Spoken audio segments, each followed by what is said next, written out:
Welcome to the stream. Just need to set up a few things. 1 second.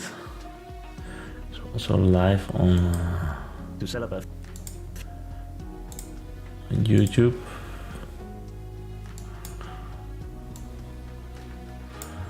I want to get like all the chats in place. I can ban people. I'm not sure how to do this with the Streamlabs interface. Just do it like this. Nice. So we have the chats on screen. Hey, good morning. Hello, Papa. Pig.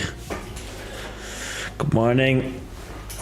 So I have a question. Should we use the timers again, like these 20 minutes sessions and then 5 minutes of chatting?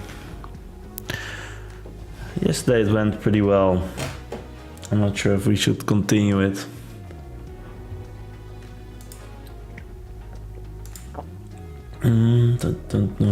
I will just say live again.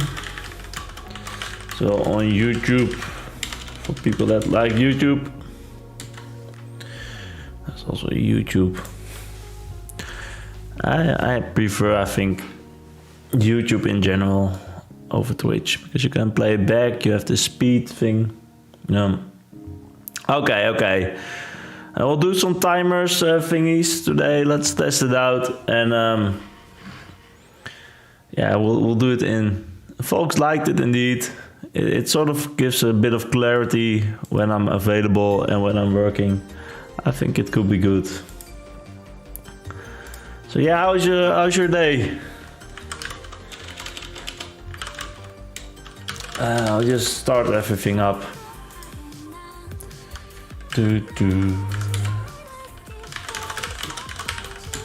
Let's see if we can get it to work.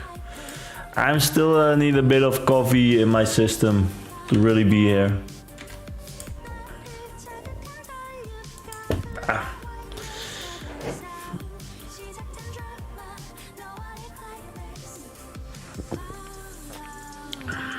Oh, and the Spotify widget is also gone. Yeah, it's this setup will take some time to get used to. Okay, nice. Where is it? Black coffee, indeed. No, nothing in it. So I can check. That's the good thing about the timer as well. I can check the delay. There's like a few seconds delay. It's not too bad on Twitch.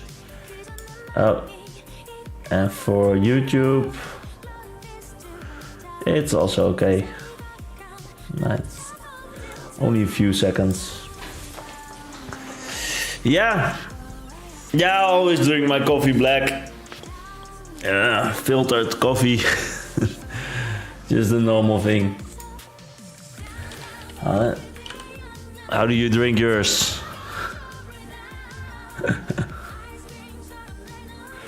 Always yeah,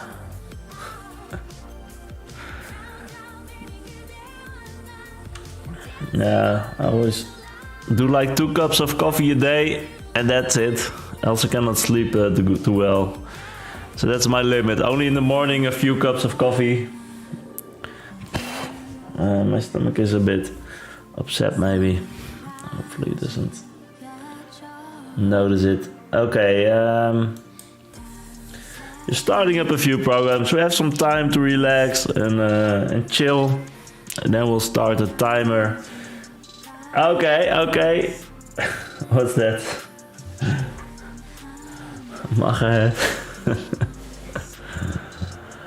Yeah, definitely no sugar. It's better for you. Yeah, so we worked on this sidebar yesterday. We have this teacher's lounge.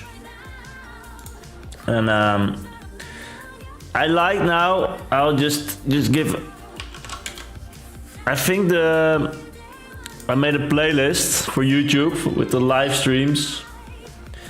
And they appear now on this homepage, on this live stream tab, and there's a playlist. and I can easily just add all the streams to the playlist. Or do not show up in the videos. I think that works well. Yeah, there's some views, not too much, but I think my goal now for the stream is to get like these 4,000 hours of watch time, and it really helps if there's one person that binge watches all these streams. We only need like a few people of those people that watch everything. But it's still, you don't have to switch to YouTube. That's not the idea, but I think this YouTube should have my focus a bit more. So I'm also planning on making some videos as well about this machine learning. I think that would be cool. I saw an article, I think it was on the EdTech Reddit. Let's search it. This EdTech is not that great, but sometimes there's a relevant link. This one. There was some data about startups. I'll post it as well. That's quite relevant because there's so much money in these startups. It's sort of a waste. The funding, 10 million. An AI-assisted language learning platform. I will keep the break a little bit longer because I want to finish this thought. Memrise. 21 million funding. It's crazy amounts of... So I think we have to fight this, to be honest. All this money, and this is 15 of these 10 million funding, 6 million funding, 2.5 million funding. 10 million funding, 6 million. It's crazy. I'm not sure how accurate this is, but if it's accurate, it's all this gamification, AI enabled education. This is nothing. Cutting edge, exclusive. This could be interesting. Copy. Well. Indeed, I'm 40 million. But yeah, is this good or not? That's sort of my question I'm asking myself. All this money in education, all this funding for profit, all these schools paying a lot of money for all these products. It also, all this money sort of means also a bit of inefficiency, I think. And would you, if you have a kid, would you prefer to have a for-profit company managing the data and what activities the student will see? It's sort of a potential for a little bit of abuse as well, to maximize the profit instead of maximizing the education, because all this money needs to come back somehow to the investors. They're investing for a reason, to get some money out of it, often. So I used to be very pro-capitalism, like money making is good, but I'm sort of doubting this for schools and this trend of all these companies being funded. You see, like everybody that writes a book about education almost has like this project with 10 million. For example, this Barton guy, Craig Barton, he's also is the AD, and he had like this non-profit thing. But now this also has like 6 million of funds, and it's pretty cool what they try to do, but still, is it a good direction? I think not. I think our non-profit open source route is better. That's something I want to say. And all this money also means inefficiency. It's also sort of waste. All this money building the same projects, building the same things, sort of. Everybody makes these quizzes, makes these interactive tools. Just a thought. So, What will we work on in this timer? We have this 22 minutes. I think that's fine. So I just want to see what we did. So we have to log in first. Doesn't matter. And then there's this teacher's room, teacher's lounge. Yesterday we made these sidebars, but they're not finished yet. So the issue is with mobile view. We have this tablet view. It's sort of not clean, but the mobile view, it needs to work. So we have this Tailwind UI that provides some classes for us to use, but we have to implement them at the right time. And for that we use the this component Svelte class transition, and we sort of can make these animations work. So we have these states: enter state, entering from, entering to, leaving, leaving from, and leaving to. So these are the 5 states we have from Tailwind, and we have to translate them to those, and leaving from is not needed. I'm not sure why. So let's do that. Let's start. We'll try to get this animation going on mobile. It's a nice example of how to use Tailwind with Svelte, with using Svelte class transition component. I'm not sure about this music. While my sitar gently weeps. Yeah, we use epidemic sound because we have to. Cannot play like some copyrighted music yet. Hopefully someday someone will make like a service for Spotify for streamers only, that they can play some music as well. Okay, so let's do it. We started already, 1 minute gone. Time moves quick. First, a sip of coffee.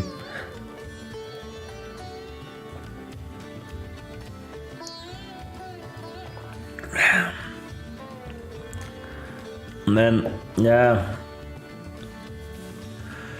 So we have the emulators ready. Okay, let's do this. We have this source lib, and in the containers we use this sidebar thing. And yeah, we see it already, but yeah, here we import these menu items. We have some slots. We made this yesterday. So we can fill the content, we can fill the title, we can fill a button. That works pretty well. If you see how it works, you have this, but there's also this button. And you can just import this component and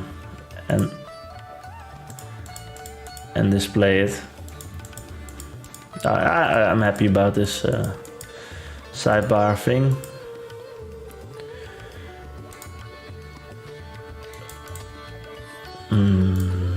It's a little bit too it's almost done. Let's listen to it. So we have this close button.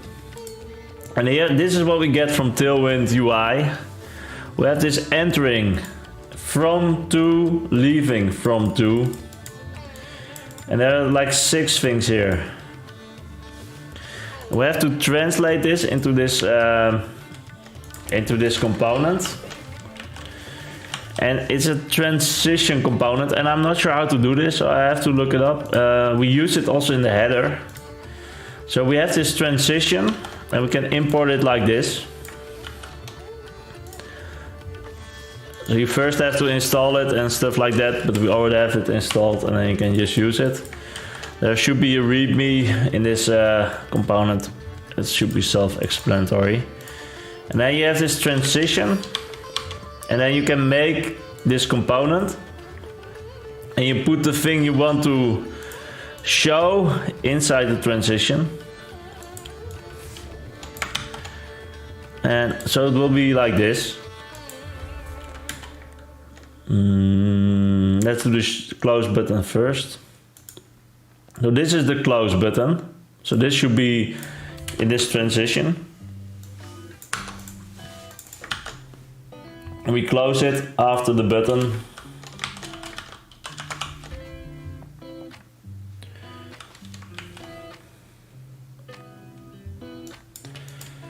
Can we format this? No.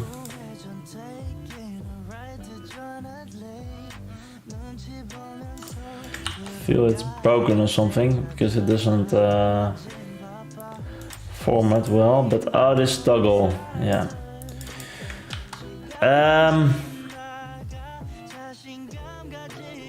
Yeah, it is this close sidebar thing. I'm not sure about the toggle if we need it. I think we need it. So what this toggle does is show height based on off canvas menu state. So we have this button, close sidebar, that's this button. We have to do something with this button if it's clicked. What we can say, let close button click is false. So this transition is when you click on the close button, it should be active. So what we can do is on click. This is Svelte. We can make like a custom function and we set close button is true. We set this value to true.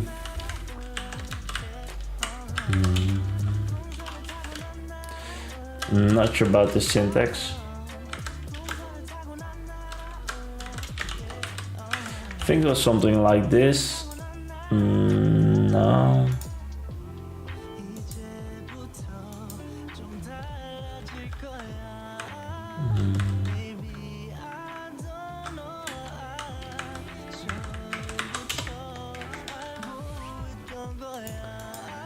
I have to look it up.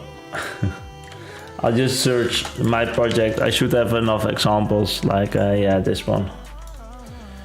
I always forget how to do it exactly. I have to maybe do some of these flashcards for it. So it is okay. It has to be with these brackets. Okay. Cool. So on click, it should be false. Why doesn't it like it? Seems to be okay. Ah, strange.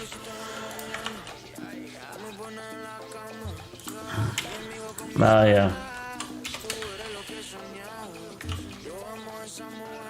So how was it before? This is just a button, so I messed it up a bit.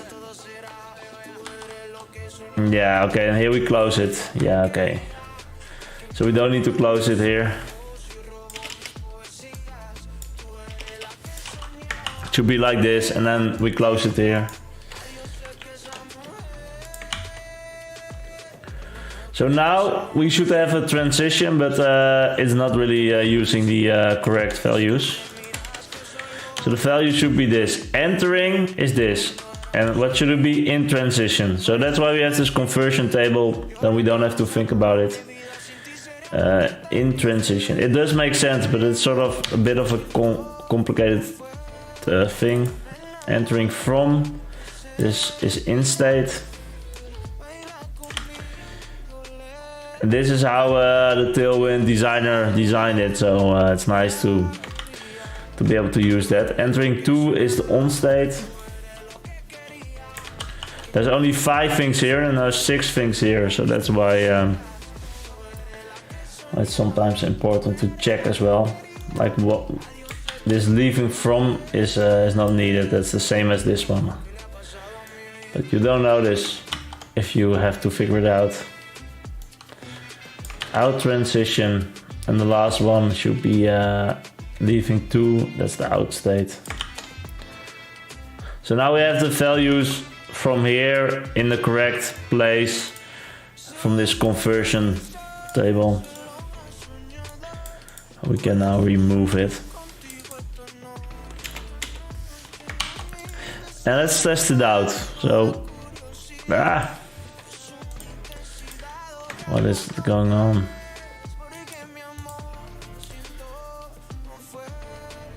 Did I mess up the diffs? Yeah, no.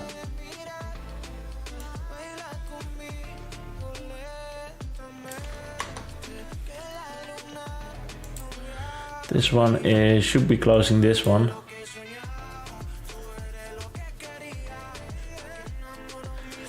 What did I do that I messed this up?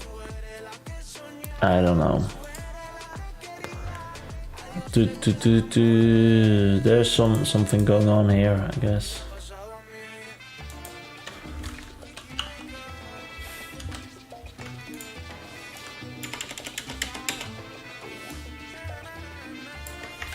What's going on?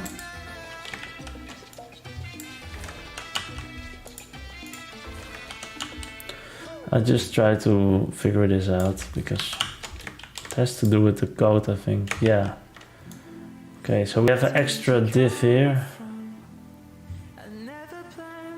to shrink. Yeah, so I think part of this thing there maybe.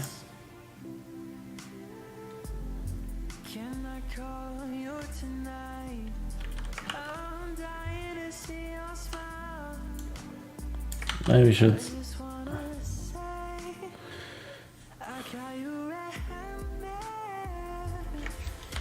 Will this work?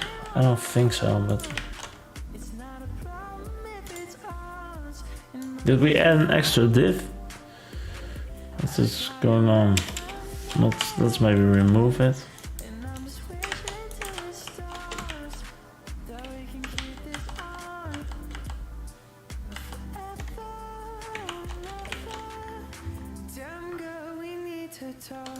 So this is okay.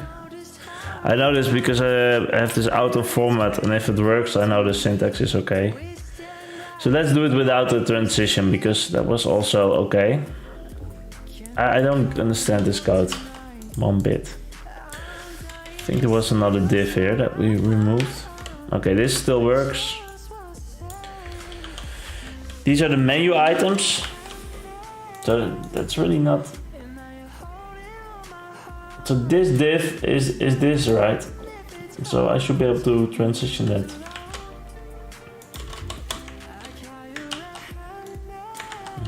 Not sure about.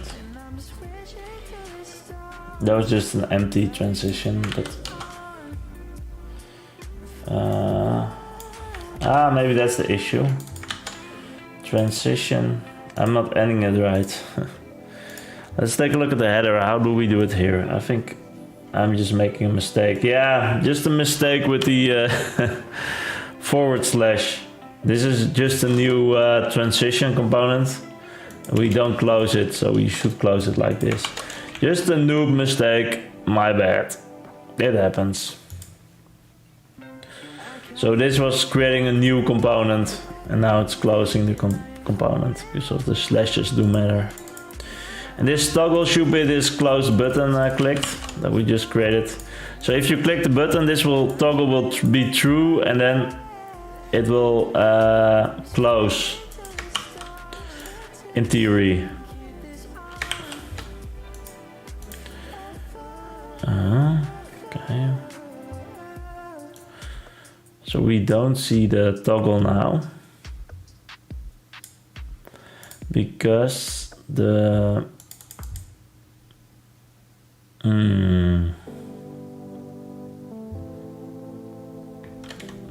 well, let's try to show it. So now we have the button, and if we click it, it's gone.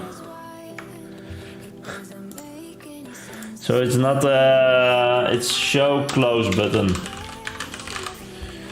It should be false by default, because the menu should be closed by default, I guess, or open. I don't know. We can set it to true, and if you click it, we set it to false.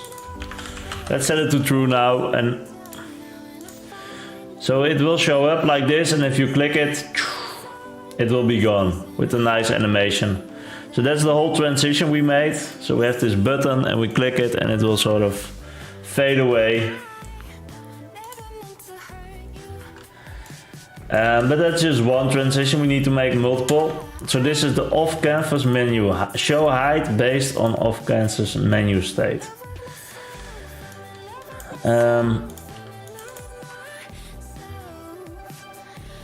So let's first do the transition thing, entering.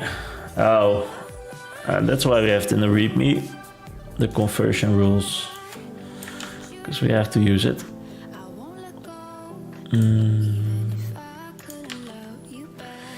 This is, yeah, I can probably do it now, but entering is the in transition. From is this minus class, some translations. To is the on state, and this one is the next. So it's just from top to bottom, and then this one is not there, and this one is.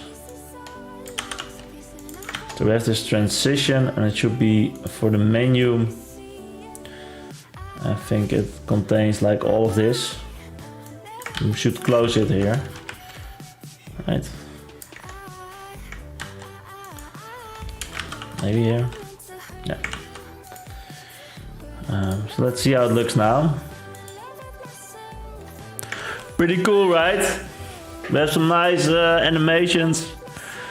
It was pretty fast, but chook, it's gone. The idea is that there will be a button here as well. But at least we have a cool animation with these tailwind classes. Yeah, it's clean, it's clean. And we use the same sort of animations for this one, so this is also clean. You didn't notice it, but it uses this small animation from Tailwind UI, and it just feels better. To the left, to the right. I like it. Okay, next one. We have to figure out these toggles, but we'll do the animations first. So we have them now, so maybe keep this. Let's just remove all the comments. And then we have we'll work from inside out. Okay. I probably know this now, so.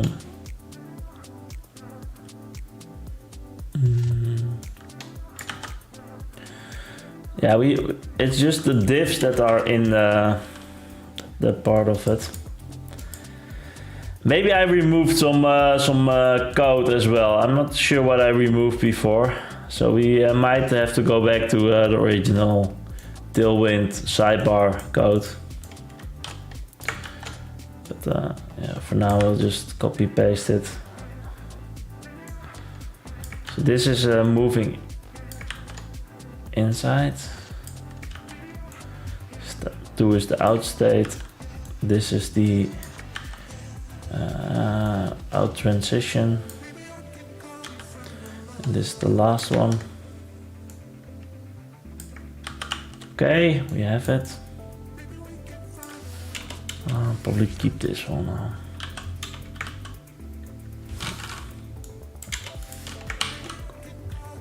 Now we have to close it. So it's pretty transition in transition in transition. I think it's after this div, but I'm not completely sure, but I think it is.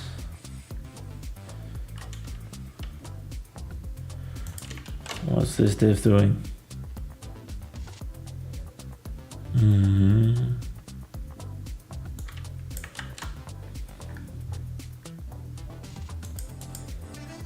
Oh, this is closed.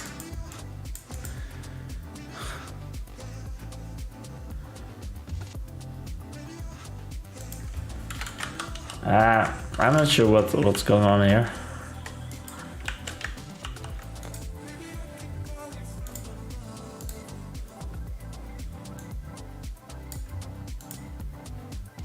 At least the model is gone as well. I think it was just for the model. So if you click it, you can sort of see the page again. You can then open it again. But I think we removed that code to open it again. If we refresh it,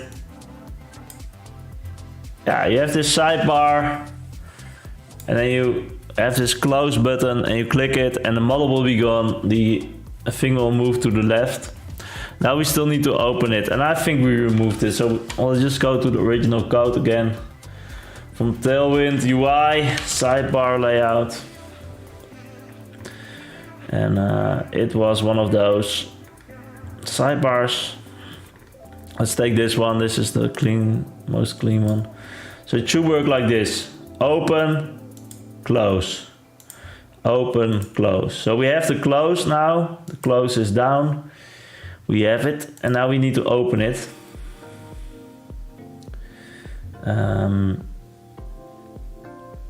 So this is the code that Tailwind gives us, but where's the open? Where is it? Show height. So we just need that this icon. What is that? I'll just the Heroku outline menu item. So let's search for that in the code. This one, okay. And on click, we should open it again. Open sidebar. Let's see if we have it. So there's a button, and we just need to do some actions with the button if we have it, but we don't have it because we removed it. And should be after the menu items. Oh yeah, I think it is in this thing below here. So here we have the content, and here is the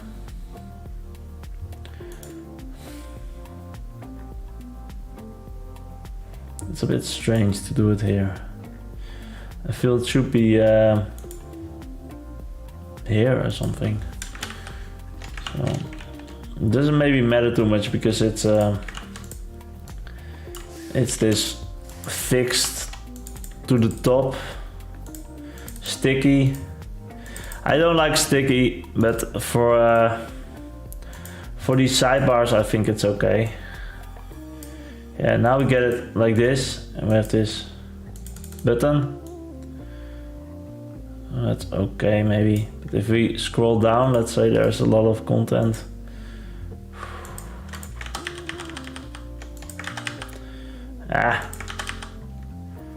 Don't we have like a bit more?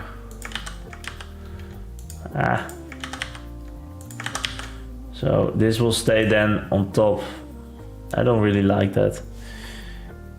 It's probably better to have to go back on top, and it's consistent. So instead of sticky, let's make it fixed or something. What is it? What do we do with the other thing? Fixed, yeah. And we can use this inset. Top 0, sort of similar. Now, okay. I'll just continue with the thing. Just get this animation going, and if it's done, we'll stop the timer. So let's just use this button to open it again. So we have this code, and instead of doing false, we can set it to true here. I think that will work because it has this on state, out state. Yeah, that's pretty nice. And if you scroll down,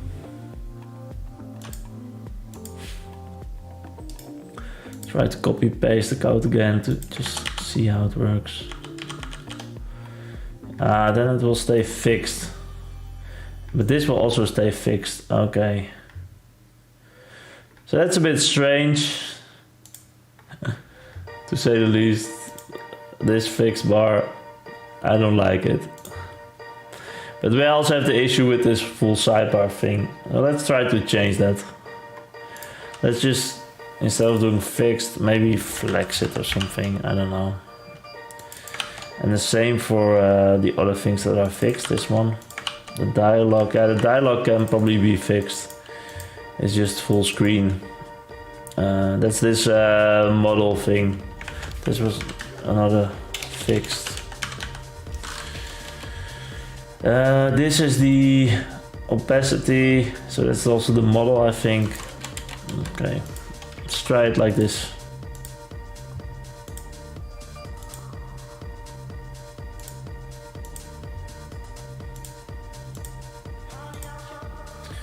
I don't hate it, but it should be a little bit more clean. So now it's gone. Hey, the math structure. I'm good. We can chat. We just did a timer thing, Pomodoro timer, but now it's time to chat indeed. We're just working on some transitions with Svelte transition class. How are you doing? Are you like a developer? More like someone else? We're really thinking binary here. Developer or not? Nice. What's your stack? Not really, but what I know, we use Firebase Firestore, and I think it's sort of similar to MongoDB. It uses these collections and sub-collections, and it's NoSQL. Man, let's think. MySQL. What's the E? I have to look it up. I definitely have to look it up. What's the merge stack? MongoDB, Express, React, Node. Okay. Nice. Yeah, Express and Node. We're working with a SvelteKit, but it's sort of you can think of it as like a hybrid between Node.js and Express. They try to do everything their own way, and it works pretty well. And React is of course this JavaScript framework, and we use Svelte for that.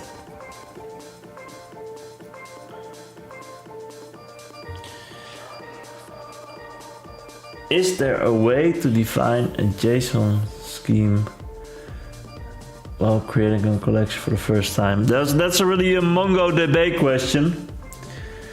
I think in general, these NoSQL databases, you shouldn't think of them as a scheme. That's how I think about them. You just add things without a scheme. And you can just put values there. And you can just do anything. You can change it later. You can rename it without having to update it.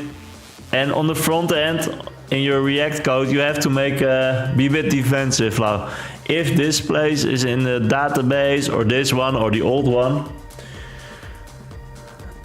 So I think this thinking of a scheme and NoSQL thing, that's sort of not the right way of approaching it. In general, but you don't have a scheme. If I understand it. You're doing a validation check first. Yeah, I think on the back end you have to sort of make your own validation before you put it in the MongoDB. So we use Firebase and Firestore, and they have their own system for it.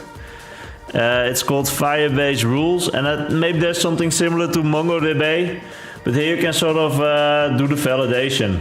And this is the backend rules that are applied, so you can sort of check if the length of a string is greater than 0, and if it exists, and if the data UID is the same. So here we do actually the server-side backend validation. I'm not sure how to do this with other tools.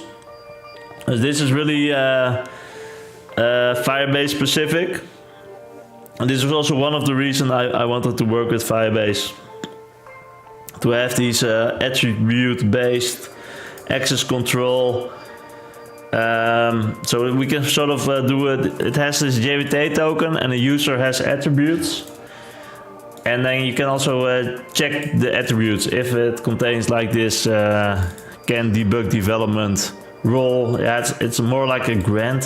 How did they call it? So you can set these things. It's pretty difficult to set on production. Claims, custom claims. Yeah, I can do maybe one Google search for you, and then we have to MongoDB Firestore rules similarity. Maybe there's something you can do with this Firestore rules, because I really like that part. It would be nice if it's yeah, we have to focus again. We have to focus again soon. Now we can chat a little bit more. It's okay. We worked a bit longer.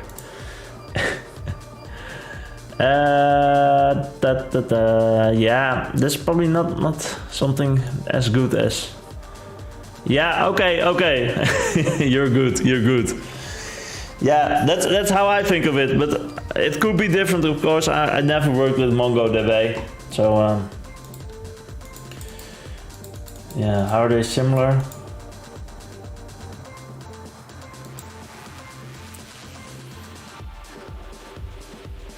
Yeah, will be nice to figure out. Actually, it's a nice question, because there will be more like the open source people are using MongoDB. It's pretty big, I think, and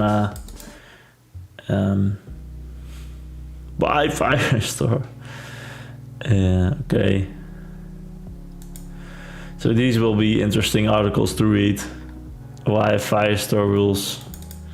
Security rules emulate part of the logical layer on the data layer. Yeah, this is what I like. However, most of the time security rules are inadequate. Developers can't import proper validation libraries, so they must implement all validation themselves. There are plenty of scenarios where security rules inflexibility can cause one example is. So they say these rules are inflexible.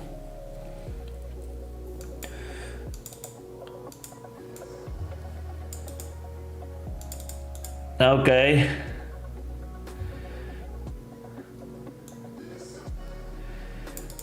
Yeah, so there's some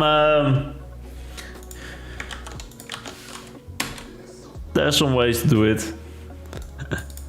Can be solved without, so it's an update. That's nice. Yeah, I think these rules are pretty nice actually. So I'm not sure what he's talking about, but at least you sort of know the deal with these rules for Firebase. And you probably have to make your own layer for it, indeed, some own validation in code. That's, I think, the normal way you do it.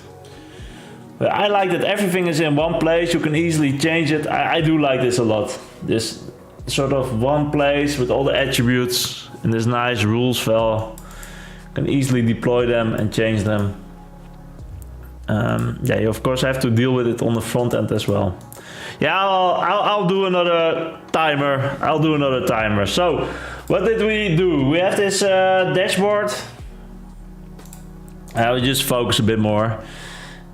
Again, we had the chat. I like this chatting working. That's nice. And we can chat a bit while working as well if you really need to. But I do like that we sort of have this timer going on. It's clear, it gives like clarity. So we have this sidebar thing, it works okay. We'll probably never, this is even not filled yet, so I don't like that we have these two things, but it's okay for now. So it's open by default. If you close it, it will be closed. Yeah, it works okay. So we use these toggles. I have to rename the toggle a bit. Let's see what the design was. Let's try to just use the design they have. So we can scroll it here. So it's like this.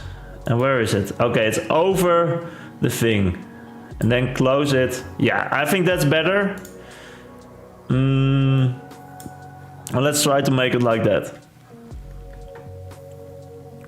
So now you still see it when it's open, and that's not nice.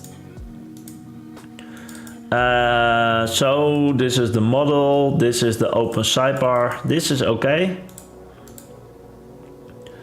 Where is it? Here. But this should be more on top. What is this again? This is the fixed inset. I have this class. Should be like this. But because it's both flex.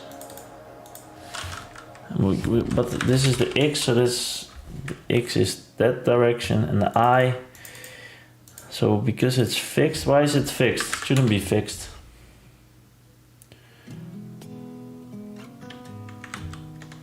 Right? Why is it still fixed? We changed this.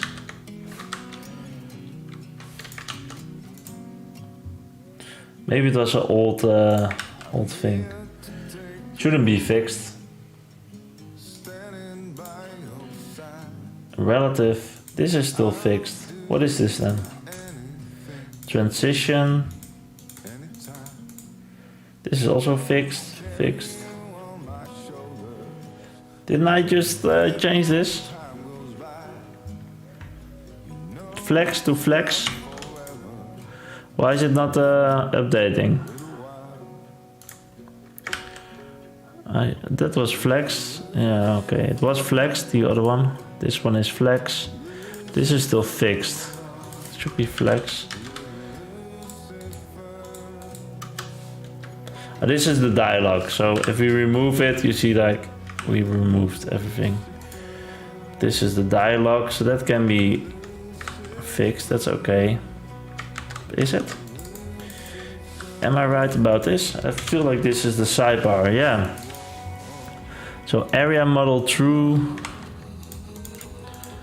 I think we should change this. Where is that? Yeah, this can be fixed actually, because this is the when you open it, you always have it on screen, else you can't open it. So it's okay that it's fixed. You cannot scroll down anymore. That's fine. It also has this model, so it's okay that this is fixed. But it should be more on the top.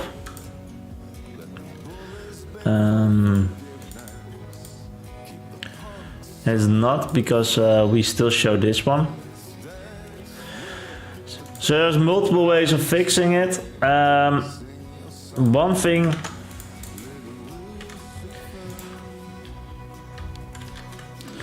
to only show this button. Yeah, let's use this. If this is false. So we have to rename this toggle, but because we use it everywhere, not just to show the close button. But we can still use it. So now I use some Svelte JavaScript magic to just remove that element. And this is better. And then you close it and it will show again. But you see it sort of shows, so it's not really nice. Can we make this absolute or something? Let's see. So we have to wait for the transition to finish before showing it. It's better if it's just always there, but then we absolute.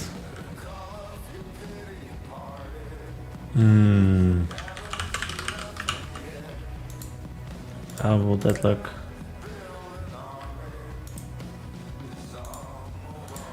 This works. So just made it absolute. This is better. This is sort of clean. Yeah, we have to do the margins and stuff like that, but at least we have a nice sidebar.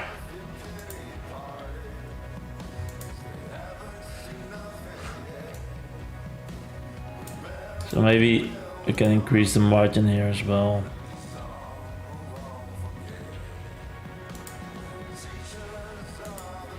Because it's absolute now, it's sort of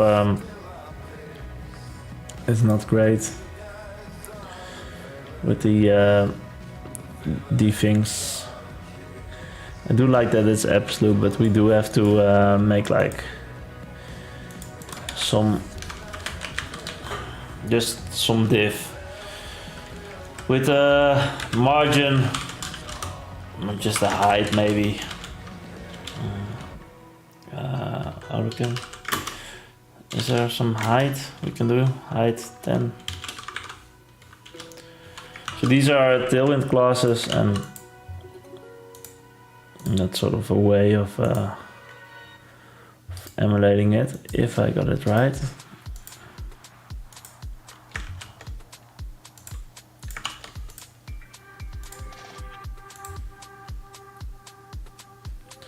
I think I pasted it in the wrong thing. It should be in the open sidebar, not the close. Where's the open one? Here.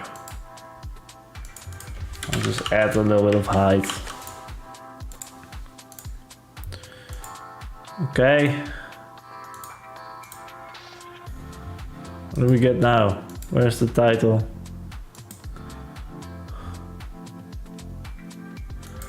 We don't have a title anymore. Where's the title gone? It's gone. Where is it?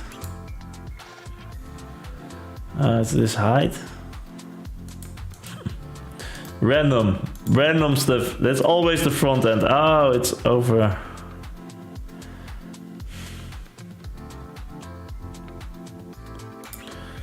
Okay.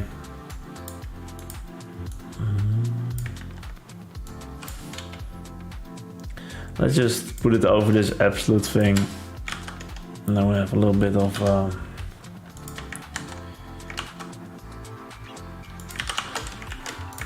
better structure maybe.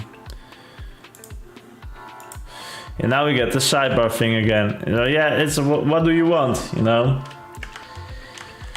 What do you want? So maybe we can just add a margin on top.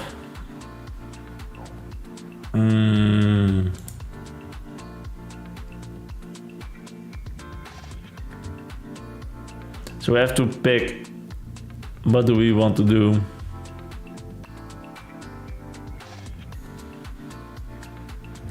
Can we not just add the sidebar as well inside the this absolute thing? It's now fixed. What if we also make it absolute? The whole sidebar. Yeah.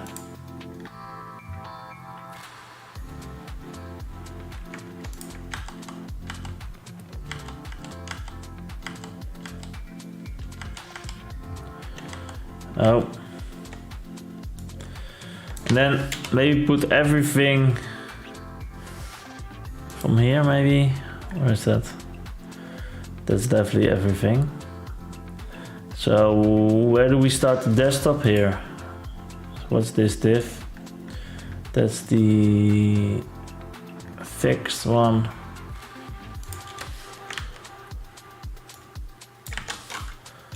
Close the div. Open a new div.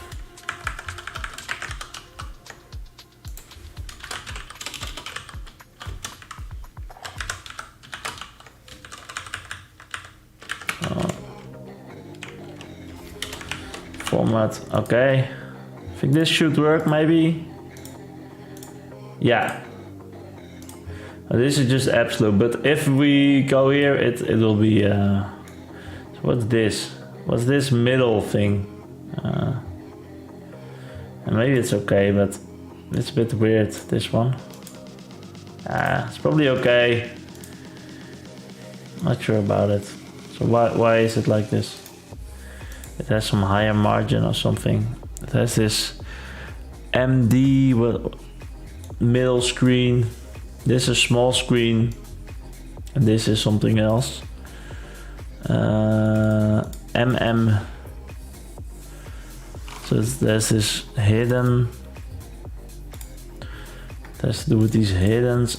I think it's this MD thing.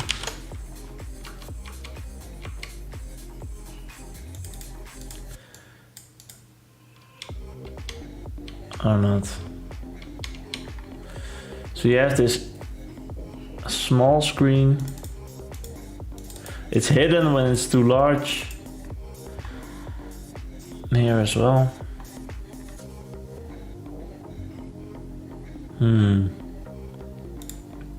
So what's happening? What's the difference here between this screen size and this? And maybe it's just something we do on the header or something. So like a margin or something. Maybe we have it all the time. It's not related to the sidebar.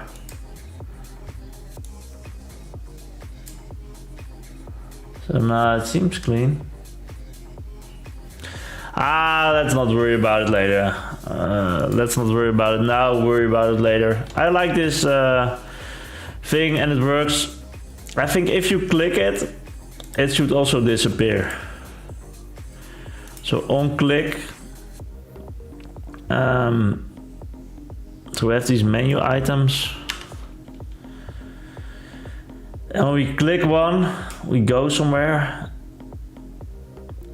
Where is it? Menu item. Yeah, it's a href thingy.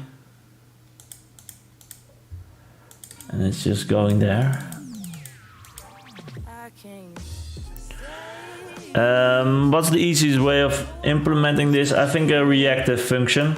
So these menu items will change when we click it. So we can just say if menu items. This is a reactive statement. So if this changes, we set this close button to true.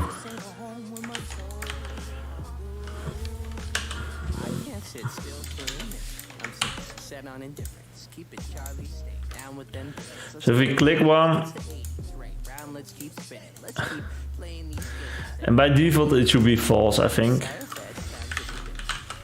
And let's say open sidebar menu. Let's rename it. You can use F2 and then it's renamed everywhere. So if we click it and we click one, I want it to close.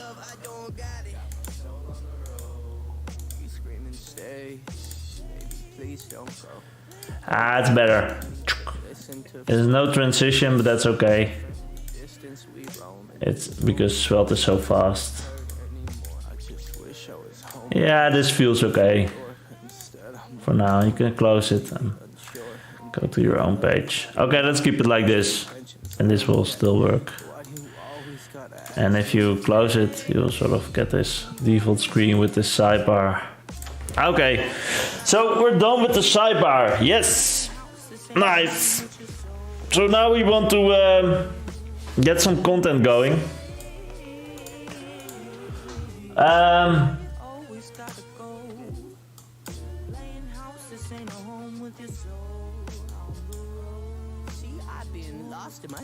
So these are the designs. And we need to make this form, I guess. So what do we want to do here? We want to add activities. That's the main reason to have this page, this teacher's lounge. In the teacher lounge, you can create learning activities. So we have this button. And if we click it, we should go to this page, searching learning goals. And could be, yeah, first you have to select the learning goal where you want to create an activity from. Activiteit maken. And maybe some title. And then the step 1, select the learning goal. You can look at it, you can select it. There's this learning goal description. If you look at it, you will go to this learning goal page. If you select it, you will go to the form. And so there's this learning goal with the link again. And you can make the activity, set all the fields. Then you get a preview of the activity. You can watch the video. You can still go back. And then you can continue. And if you make it, you get to this work page on the learning goal thing. Learning goal page. That's this sort of a GitHub pull request page where you can discuss the activity, where you can see the changes, so where you can get some feedback from other teachers.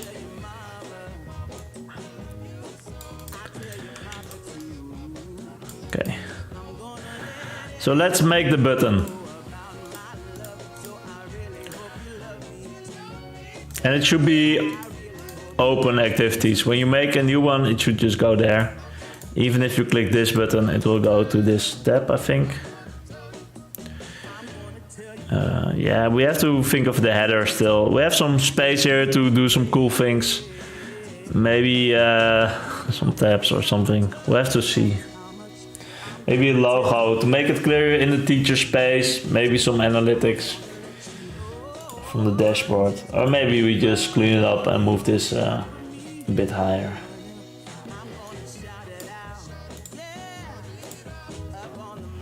Cool. So let's click the button, open activities, and these buttons are in these routes. So we use SvelteKit, and these routes implement the sidebar.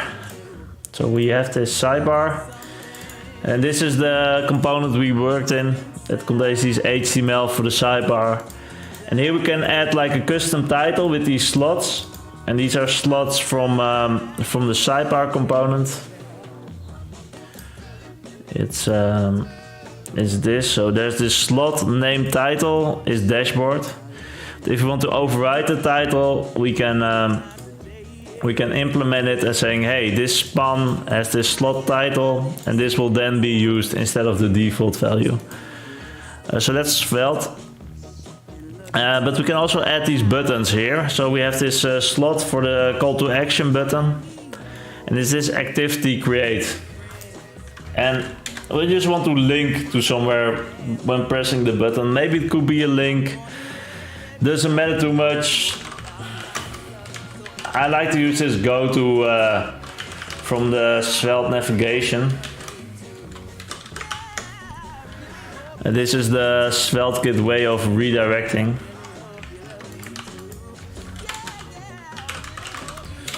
Function. You can make a function, submit button, and then on click, go there, use that.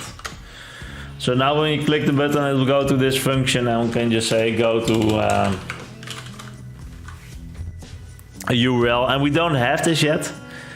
I probably should make it.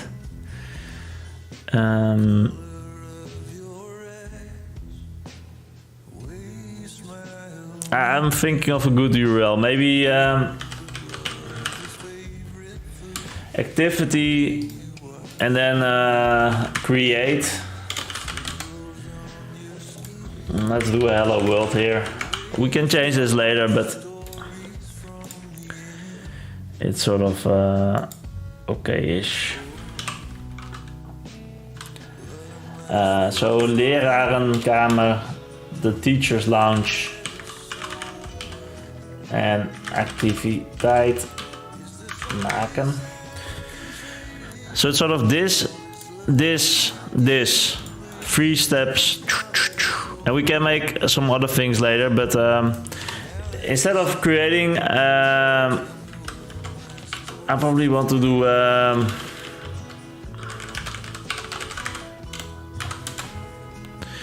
this one. Search for the learning goal, because that's the first step of making an activity. Instead of this general thing. And we have the same button for the published activities. I'm not sure if we keep it, but we have it, so let's also do the same logic there. On click, submit. So now when we click the button, it should go to this page. We see this hello world. And here we want to do this. So we also want to have a sidebar and want to search for the learning goals. So I will make the interface first and then think about how to store it in the Firestore, because I'm not sure if it's more complex than we think, especially to list them. We might need to store it based on a teacher collection or something. We'll have to think about it. So we click it, we'll go to this page, we see the hello world, and here we also want to have a sidebar, so I'll just copy paste some code. Then we have the sidebar, we can add the component. We're already done. I'll just finish this. Search learning goals, and then we'll do another break. Why not? Time goes quick.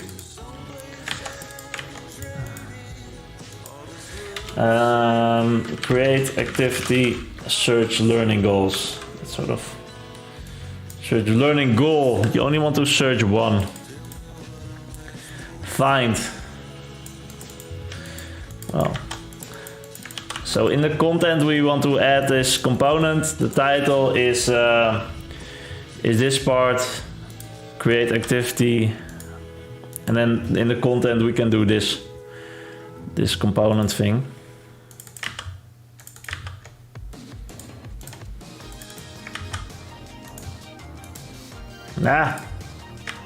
Okay.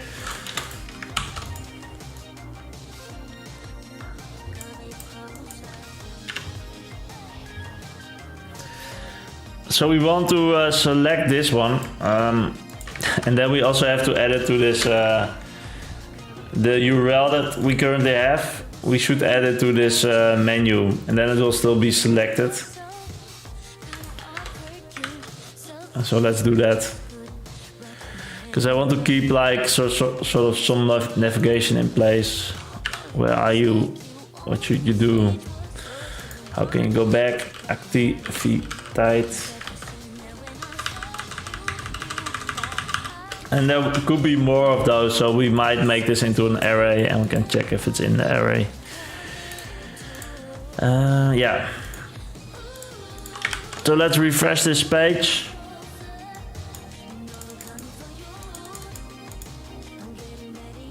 Feel free to start the chat. Want to ask some questions. This is the time. I'll just continue a little bit. See if we can get something going. Yeah, we don't have this module yet that we implement, so this one is not there yet. We have to create it. And he's complaining about it. Okay, so it looks like this now. We have this sidebar, this is active, and for the rest there's nothing, but now we can import the learning goal thing. So yeah. Nice timer. Let's do a break. We have to take a lot of breaks like this, but that's okay. We can sort of have some time to talk and to chill. I do like that. I do like it.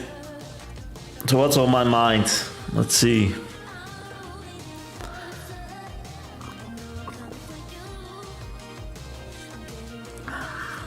Yesterday I was too tired to play some video games. I never had that. I'm always like, I just chill, relax, play some games. But instead I watched Ajax defeating Dortmund. Yay! That was pretty nice.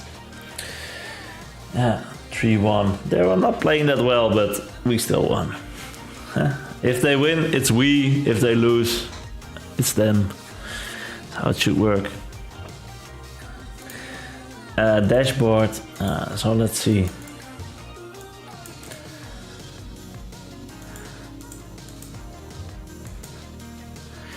Yeah, MongoDB is pretty cool actually. Probably want to learn that. They use this Avero license, which is interesting.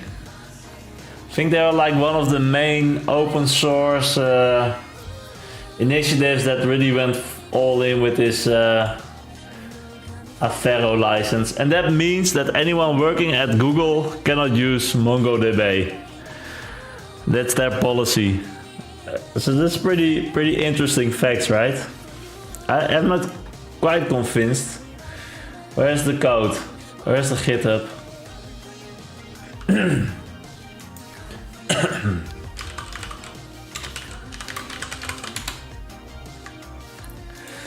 Let's go into the code a bit. Creative Commons.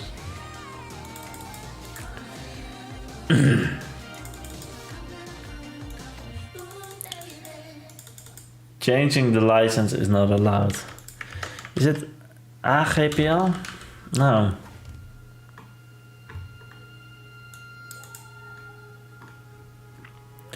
Maybe I'm not... there's like 2 licenses. Creative Commons. I thought I read something about it, but... AGPL. Yeah. This. MongoDB is released under the GNU Affero General Public License. So I'm thinking of releasing this software as well on this license.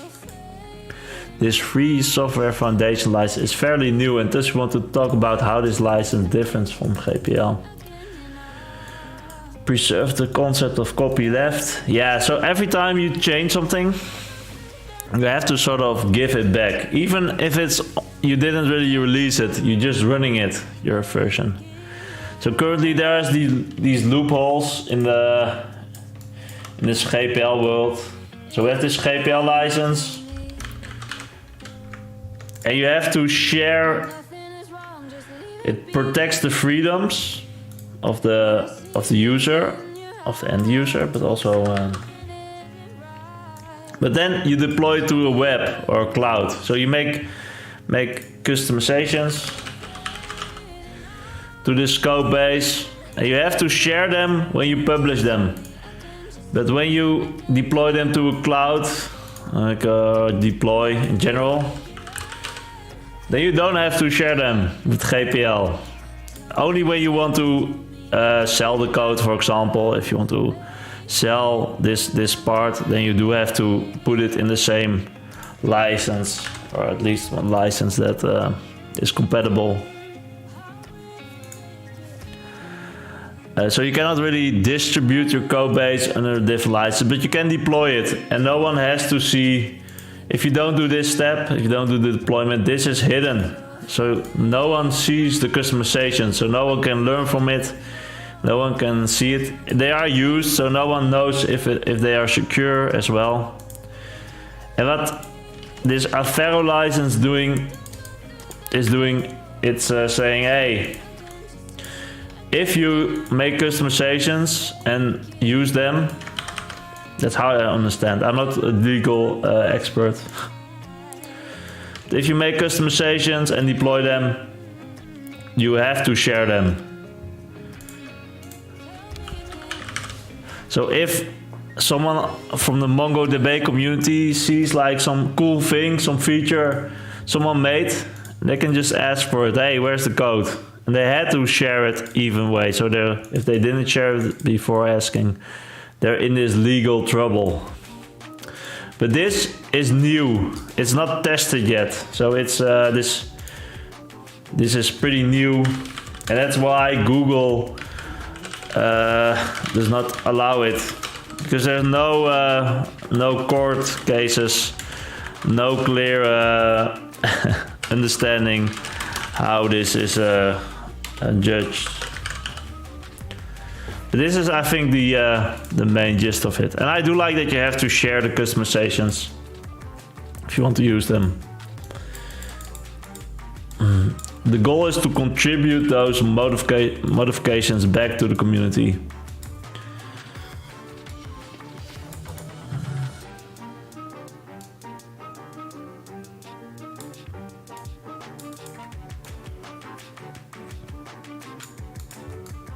But you can still use MongoDB and talk to it with these drivers. So it's only. But this, they say this, but this is not tested yet. So They say it's not required because you use these drivers, but we don't know how it spreads yet. We don't know this, if this is the case. It could be that the judge says, hey, even though you use MongoDB as a driver, even if it's a different license, the MongoDB is still in this Avero, so you still have to open source your application, basically. So we don't know how it spreads yet. That's, I think, also like the limitations of it. But yeah, it's pretty cool that they have it. And we have to wait for some court cases to see how the judges interpret this, especially in the US. I think that's more like we don't know yet. I probably will go with that you don't have to share your code if you just use this driver, but you don't know. It's sort of a black box, and that's why Google sort of have this policy. This is the policy of Google. Code licensed under this license must not be used at Google. The risk heavily outweighs the benefits. So this is pretty interesting, right? This policy of Google. That the license places a restriction on software used over networks which are extremely difficult for Google to comply with. Using this software means anything it links to must also be licensed, and it is. Even if you think you aren't linking anything important, it still presents a huge risk. So yeah, I sort of like that. That Google is scared of the license. That's sort of nice, right? It is something, at least. Do not attempt. So you will be fired if you commit something in your Google repo if it has this license. That's pretty interesting to me. Okay, well, enough talk. Time to do another timer. Pick your story where you want to work on and do it. We have 22 minutes of focus time. So what do we want to work on? This searching learning goals. Let's start. Boom. So we have it already in this page. So just copy paste this page. This is more like just for looking at the learning goals and making them. But I think we can just use this component. And we just changed it a bit. So we have to copy paste it because we do want to change it and change these actions. But this is sort of the gist of this page. So we have this search widget. It uses this Algolia index. And it's let's just label this.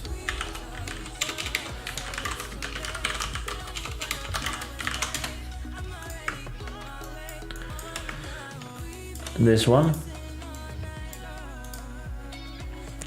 So yeah, we want to select it and then look at it, select it.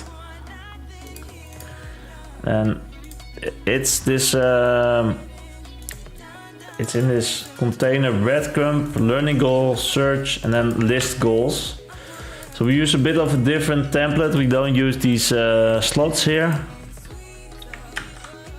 That's a bit strange, but okay. So we have this goal list. So maybe we can reuse it. It's in this lib goals list, lib goal list. So here we have this search widget. It has a table description. We can make this, let's say we change the index or something. We can make this configurable, like this button is sort of the thing.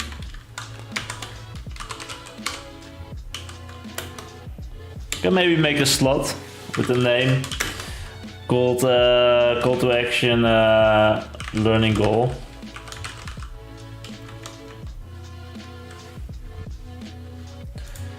But we don't know the ID here if we have the slot. that's an interesting, because we have the information here and we sort of want to bind the information to the component that uses the slot. Well, that's probably a way to do this. I never had this use case before, so it's interesting. Slot, it has these props maybe. Let's see the code. So there's this slot, hovering is hovering. So this variable is has this property, and then we implement this hovering thing. Okay, and where's the slot? Is there no slot? Oh, that's just a normal thing. So this is the slot. If active. Oh yeah, here we bind. Yeah, okay, nice. I think I get it. So we can do this prop saying goal ID is hit object ID. So that's this prop, a slot prop, the slot prop. This is the default, so we don't have to change that. And then we want to include this component. Let's just copy paste this code. It has breadcrumbs, but we don't need it. So that's pretty nice actually that we don't do that. This component is only for when we need breadcrumbs. And in this case, we don't want to have breadcrumbs, I think. So we have these specific, maybe we should use breadcrumbs. For now, let's not use it. So we have this list goals, and then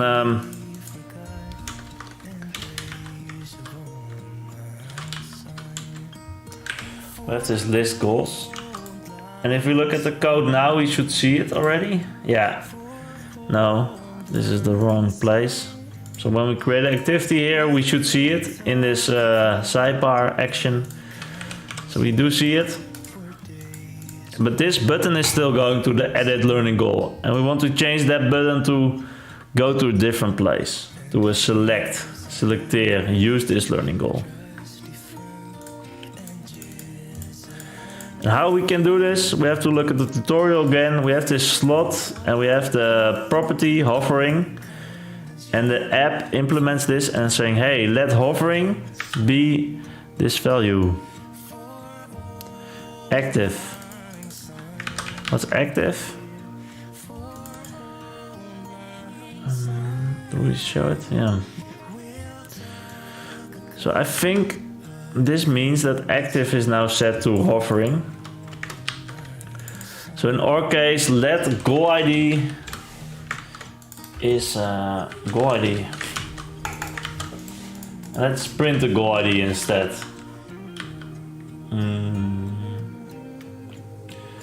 Let's print it here maybe.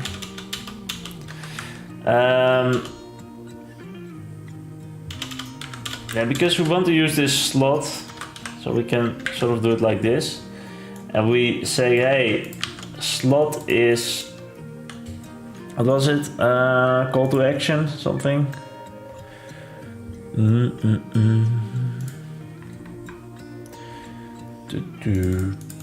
CTA learning goal, call to action, okay. Why not? So this is the name. Span. This will be a link, so we can change that. They want to print the goal ID that we have now. See if we get it. Yeah, so this is the ID of the goal.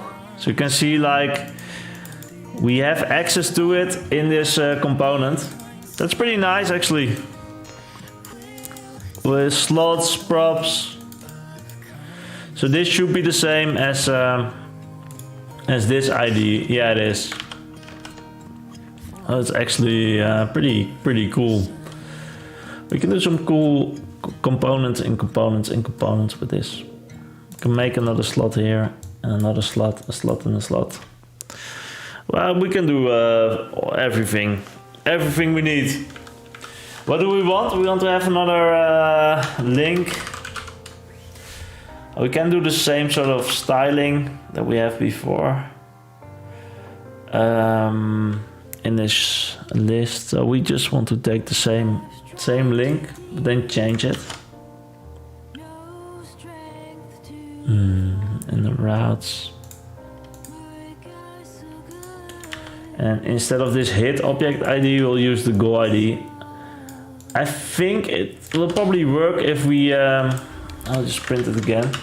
If we don't do it with this part. I think the default is probably the same if we do it like this. Okay, because it's equal.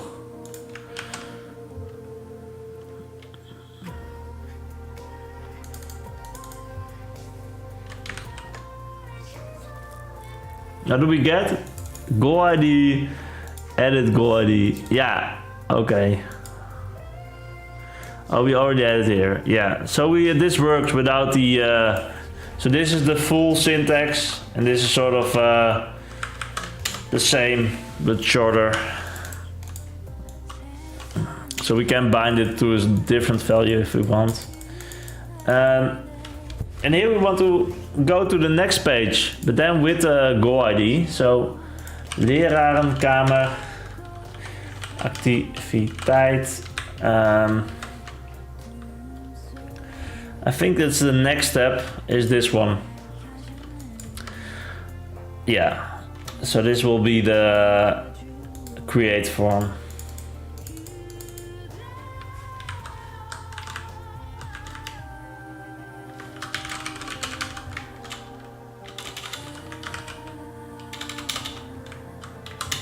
Yeah, we can do it like this, activiteit and then the ID, and we can make a new folder, ID, maybe call it goal ID, it's clearer, and do an index SvelteKit. We'll continue with the hello world, that's pretty nice if that works. So this should go to this, and instead of wijzigen, it's selecteren.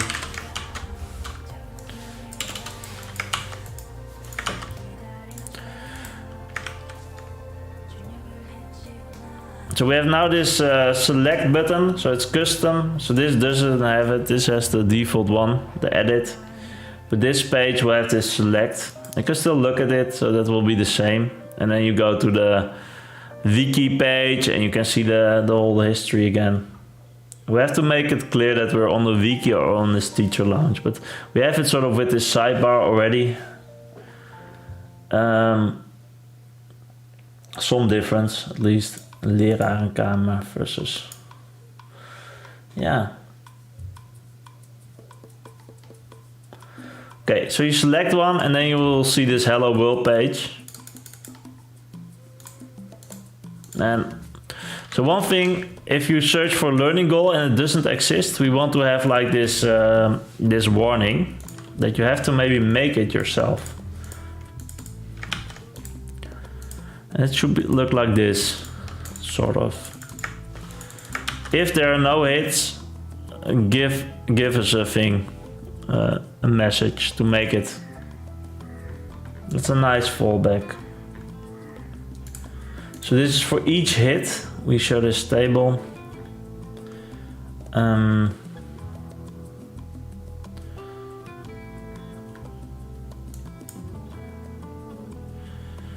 If hits, yeah. Do we have this length or something? What's in the hits? Yeah, it's just an array. So we can do some after the table maybe. Hits length is a 0. What was the message? Learning goal not found. You can still change it, etc. Make it.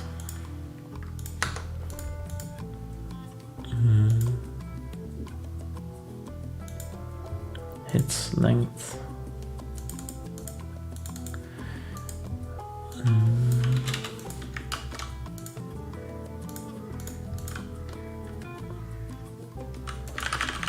So now you see this message. It can use some styling.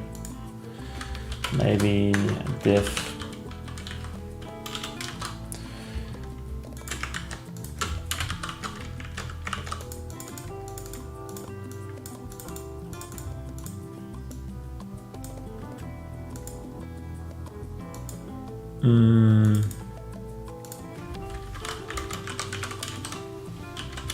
So it should link to this learning goal page.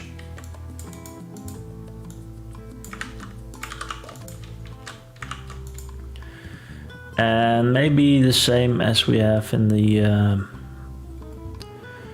curriculum, that link. What's the link? That's this one. No.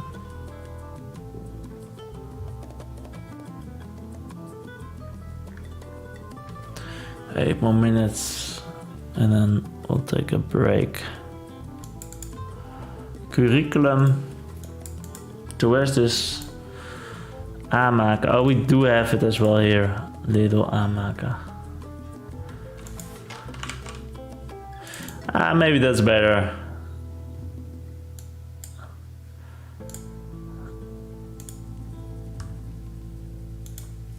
So where's this button? This one. I think this doesn't work. It should be like this. Also, it will not link to the right place. Yeah, now it does. This one is working as well.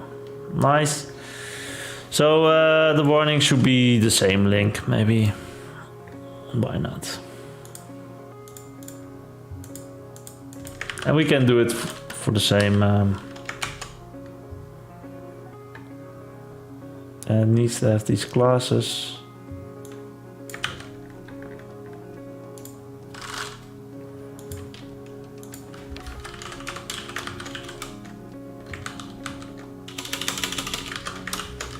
Like this.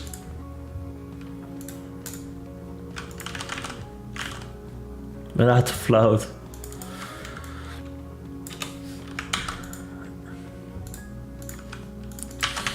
Okay. Without the margins.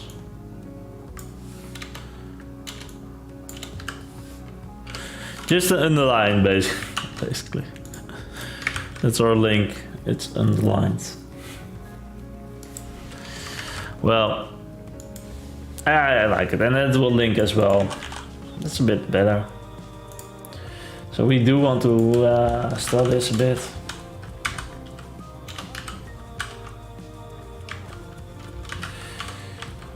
We don't have to worry about it too much, but let's do just a margin of 4 everywhere. Also the bottom, and so this is okay. Learnable not yet found, and you can create it yourself. So we do want to nudge people to create learning goals. If they want to make activity and they cannot find the learning goal, then you can make it yourself.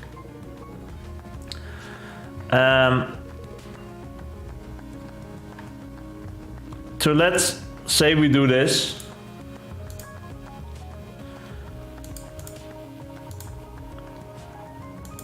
So you didn't found it, you click this. Yeah, maybe I want to remove this link here. I want to not. They have to search first before they make a new one. I think that's better. So if it's already there, you shouldn't really make a new one. And we have to search for it first. So for the same for the other one, I'll just remove this link. So search first, find it. And we have to, if there are too many learning goals, we have to make the search easy. And then look at it. And if you cannot find it, then you get this learning goal, add a learning goal thing. I do like that one. It's a bit hidden now, but Yeah. And the button will no longer work. Okay, let's only not do this for the slot. Let's make a new slot with the name place. Yeah, link. Why not? Let's do a link. And it's empty by default. And for this list, this curriculum, I do want to add it because we have it there. I'm not sure about this one if we need it, but yeah. So we make this list goals, and here we can use this span is this name again. I see me using the spans quite often now. I do like that. So we usually use Svelte a bit better with these slots and spams, names, name slots, properties, etc. Is it like this? Spam? No, slot. Yeah. Almost time for a break. So here we still have it on this page, but when we go to the learning room, we don't have it. I do like that. So this is more like trying to find one that already exists, and it's a shame if it doesn't. This is more also great, just create a new one, and if it's duplicate, it's not that bad. I do like it like this. So we still use the same search, the same index, the same fields, but we customize this and we customize this link and this select link with these slots. Yeah, I think it's a nice time for a break because I have to take like a short break, and then we'll continue with the form. So we're in this page and we have this learning goal ID and we can get it and sort of display some information. So that's this page. So we can show the name and a link. And here we want to add like the whole form to add a video, a description, a title, quizzes, type of activity, difficulty, and maybe a thumbnail image, maybe not, we'll have to see. But yeah, I'll take a quick break and then we can talk a bit and then we'll do this work. See you in a few minutes.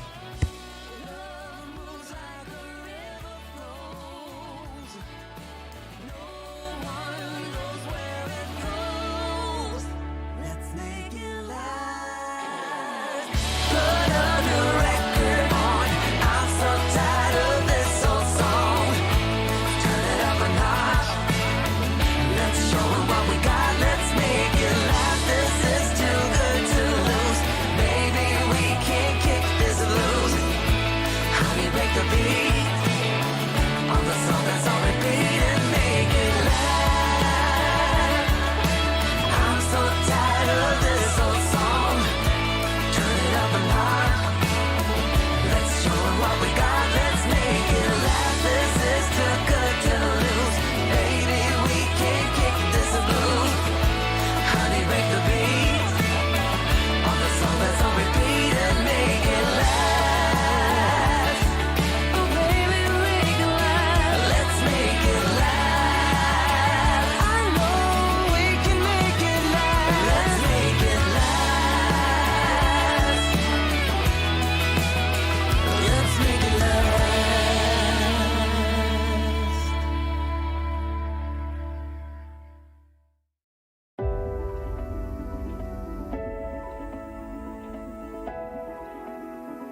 I'll just eat a banana and then we can chat a bit.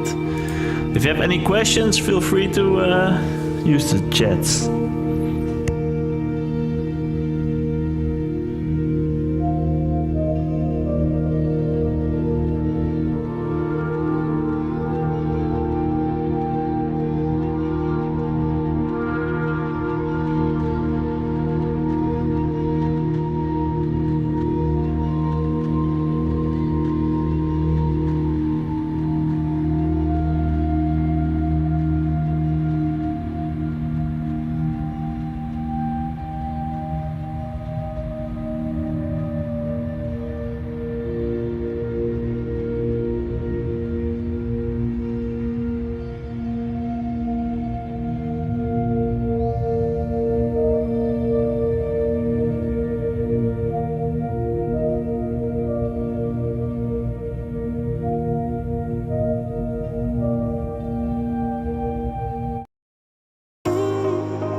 All right.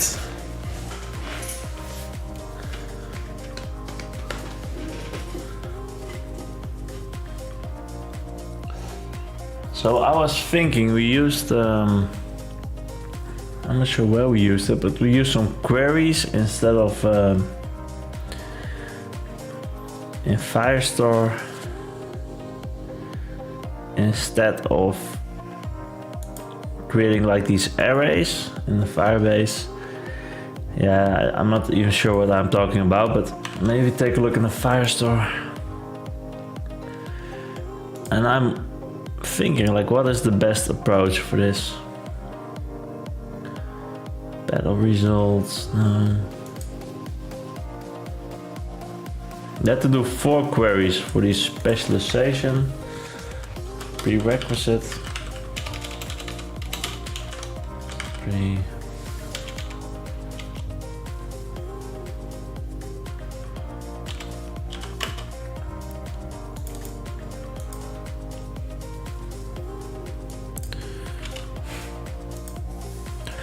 I'll maybe take a look at the commits we did. Because we did it like a few days ago, and what I noticed is that this goal page is pretty slow, like 1, 2, 3. And I think it has to do because it has to like get all the data every time, so it's not really optimized. Let's take a look at the commits. I think issue diff. This is the test. God text. I think this one maybe. And we added a force. Bucket status bug. Yeah. We added some filters here.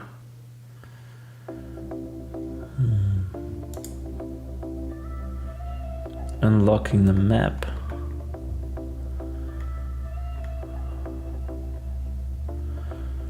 Title. Strange. So how do we call these collections? I think it had to do with the collections. So if I Google this, search it in the project, I should find something.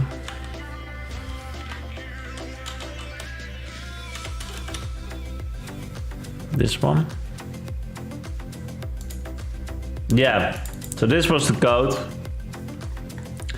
Where is this? In creating a connection.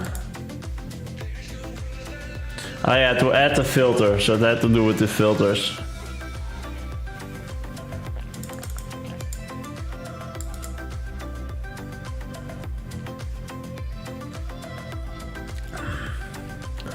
So I think the issue is because it's a bit slow that we have 25 of these arrays of all the yeah, all the things. You see, this was our solution, and you can take a look at it. Trash can has 5, and published has 5 or 4 statuses. 1, 2, 3, 4, 5. So every state has like 5 arrays. And we just fill them, and then every time we go to a page, even if it doesn't have to do anything with these arrays, we get them.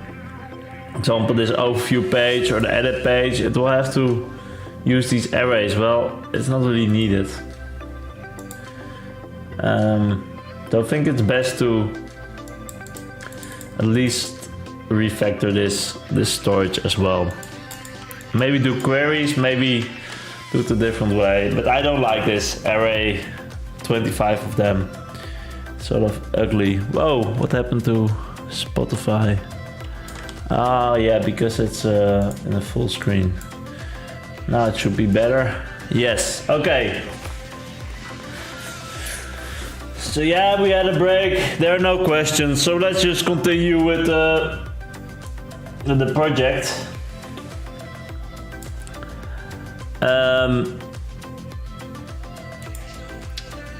So that will be the form.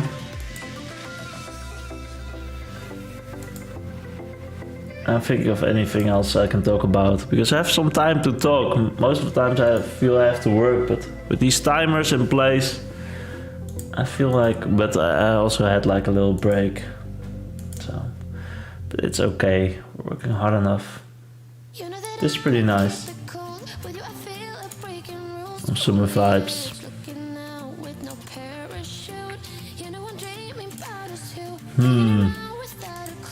So what about this New World game? Has anybody played it yet? This is from Amazon. I think the first release game. And the release was not that smooth, I think. There were a lot of bugs. I have one friend playing it. It loses a lot of players, okay. I looked at some videos and it was pretty nice actually. I like the vibe, I like the graphics, and I heard the fishing was good. So I think that's like one of the most important parts of an MMORPG. The fishing. If the fishing is good, the rest will be fixed later. That's okay, but at least the fishing should be good. Yeah, there were a lot of glitches.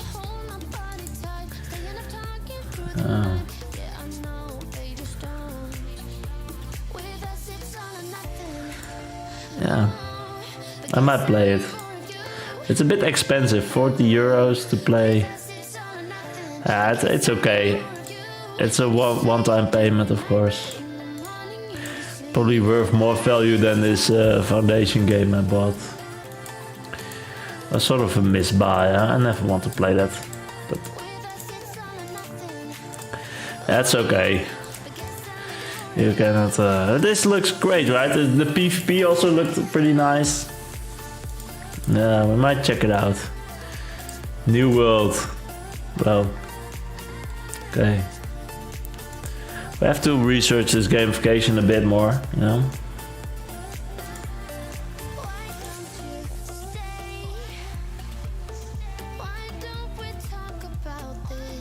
Okay, let's do it. Let's program. Timer time. let's make some forms. So I didn't really design this form.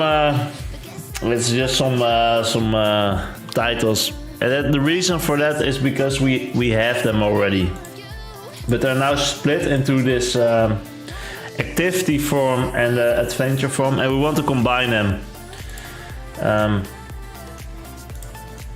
So I can still go to this old Beheer page, but there's no URL anymore, but this was the form where we create a new activity. We have the title, description, video, a quiz. So I want to use the same form. En it's in beheer, activiteit maken, create an activity, management page. So I really use these URLs to figure out what code to look at. So it's beheer, activiteit, create.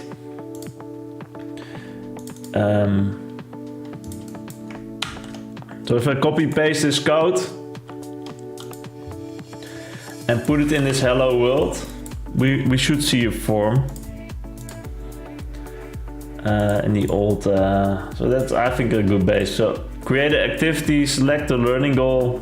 Let's select one. Now we have this form, but we also have these breadcrumbs. We lost the sidebar, so let's open it up again.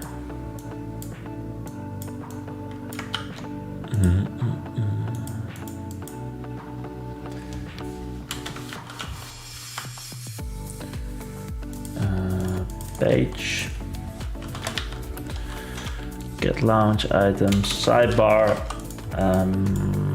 list goals we don't need.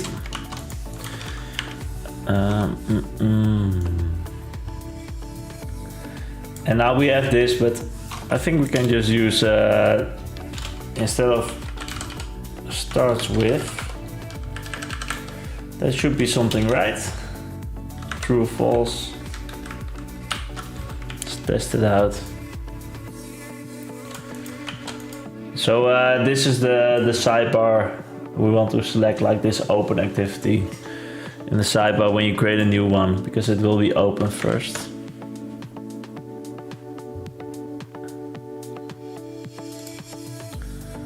Okay.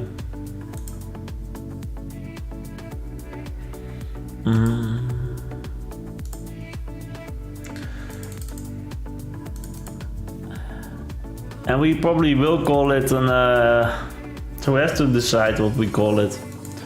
Adventure or an activity. I think I prefer activity. If I have to choose one. Learning activity. That's something people know already. Yeah, so let's copy the sidebar action.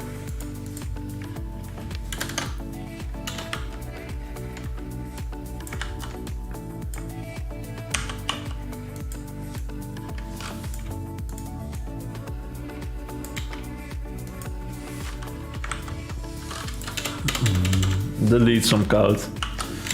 Create activity. Create activity. That makes sense. So now we get the sidebar again. We still have the breadcrumbs. I don't like that. We have a title. Yeah, we can use the description. That's okay. But yeah, they're located in this place. Just remove it. Breadcrumbs, we don't want to show them. I think there should be feedback form. Yeah, only for the disabled ones. So we use these breadcrumb things, and that's no longer needed. There's something for KTeX to render this math syntax language. So we can use that. There should be a title here somewhere. Yeah, this title, get rid of it. We use the title in the other components. So it looks like this now. Create activity. We have this video. So maybe... Nah, this is not really the best formatted title, description, video, quiz. Why is there no margin here? This H3. There is margin but no padding. A bit strange how this works. It should be the same as this one. So there's a padding. No, I think this line, that's the issue. Divider. So this quiz does have a divider. Okay. Just fix it a little bit because it's pretty ugly. So we want to fix this form just a little bit. We never looked at this before. This we sort of, but yeah, we did look at it before, but we don't want to look at it again. It should be okay now after this refactoring. So after the video, there's this div without any line. So what we can do is just add this divider line instead.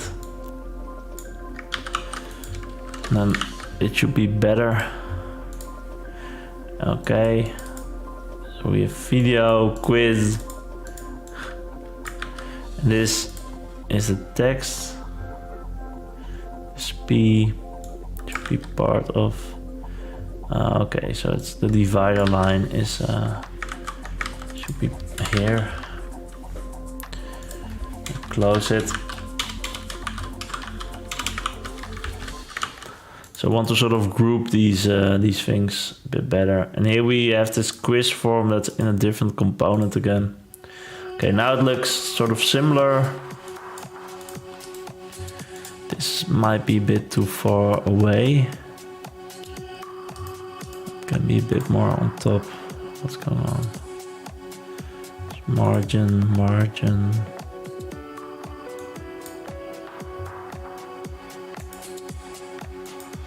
Let's remove the margins.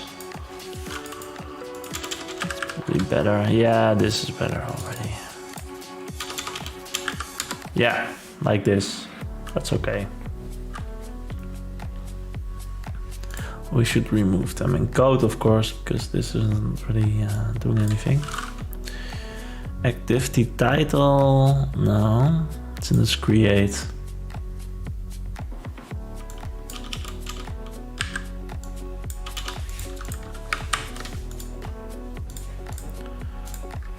Okay.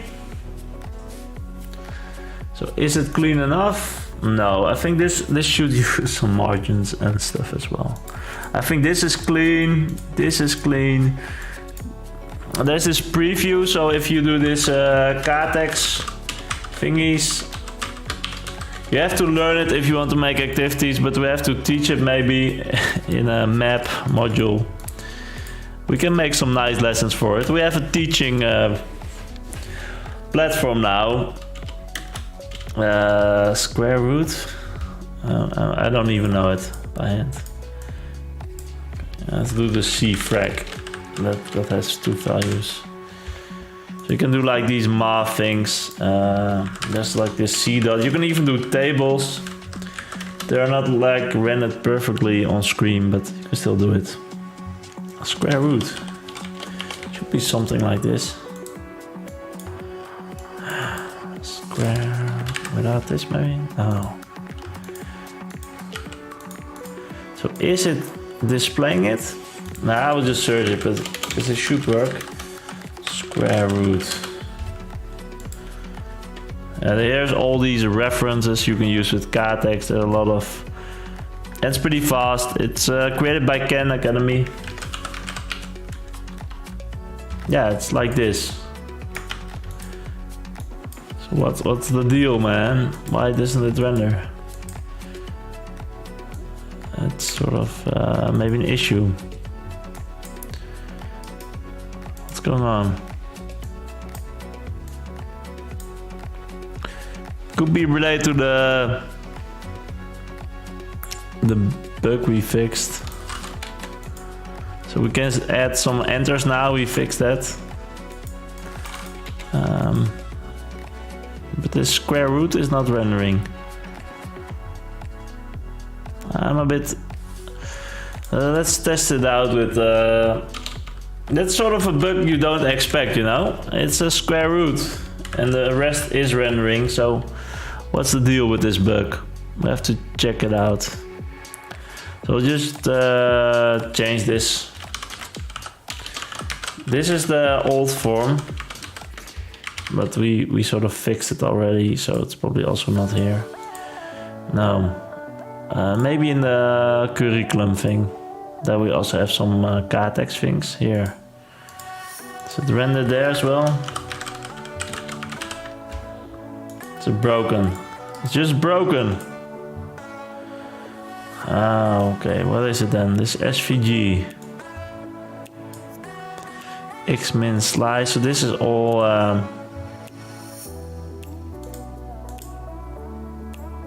seems it tries to render something.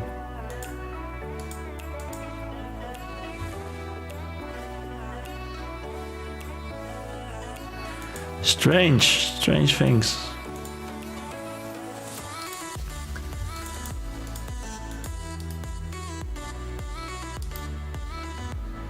It's strange. There is a path. I think my computer is crashing. At least this page. I'll close it. Oh, it seems an issue with KTeX. Maybe the rendering of it. Mod square root. What's going on? KTeX min.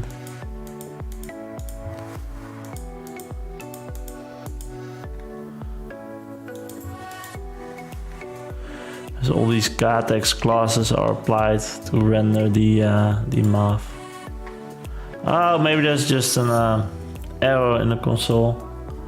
Let's see. That would explain it. That it tries to render it and then it crashes the JavaScript or something, and then yeah, okay. So what's going on?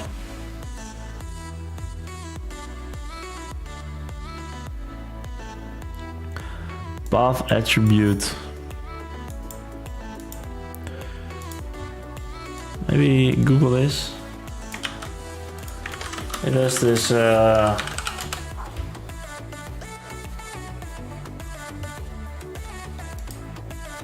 maybe there's a known issue. Yeah, there is something. Square root.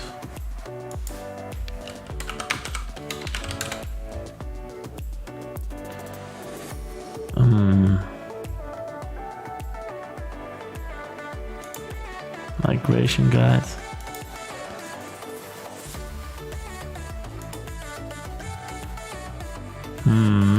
So what version do we use? I never checked this. So we used 0.1312. Okay. And this is a different way of importing it. Yeah, let's not change that. This is only the style sheets, so we can try to update it.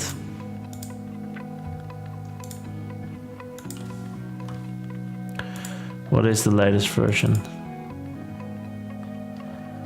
We should see like something. Versions. Releases. Where is it? 15.1. Let's use that one, the latest. At least for the styling. I think it's sort of the same thing, but we might need to update like the rendering, but we don't really have a lot of KTeX now, so refresh. Should use the up-to-date styling. No. Oh, it's a different CDN, different hash. Yeah, great. That's actually a nice security feature.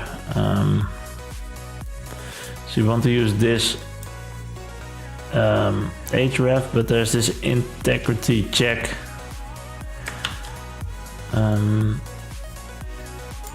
This we only need to import the style sheets.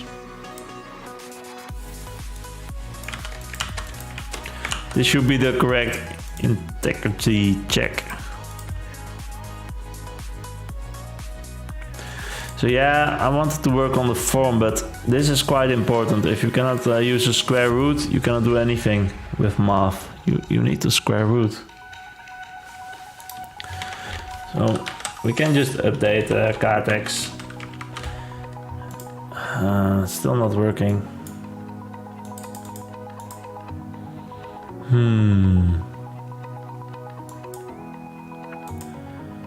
So where do we get the error? It's index. So it's the output of this. It's creating the output. That's this Cartex. This is math ML.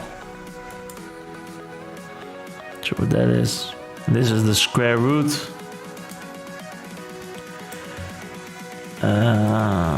Okay. Square root. So if we remove it, it will work.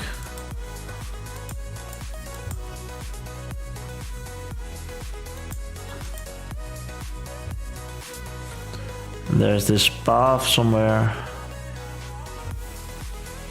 This one.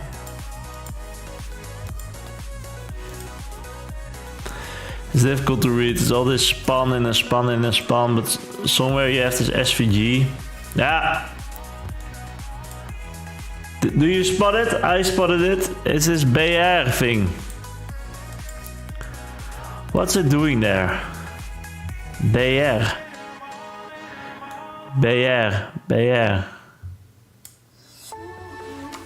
There's something wrong with this code.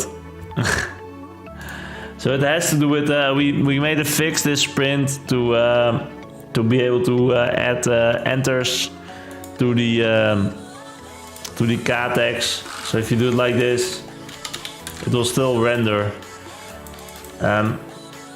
But we didn't pay attention, maybe. So let's see with this rendering. It's in the MISC helper, I think, where we do this, render Cartex.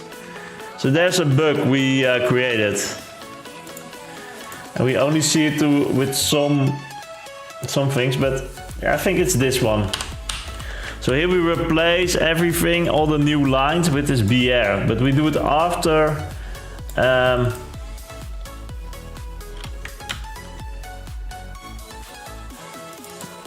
we render the Cartex. So we first render the Cartex. Here we replace the new lines with nothing, and then we render the Cartex, and then we replace these things with BRs. That was now our way of doing it. That's not valid probably. Let's see if we fix it now. Yes, we fixed it.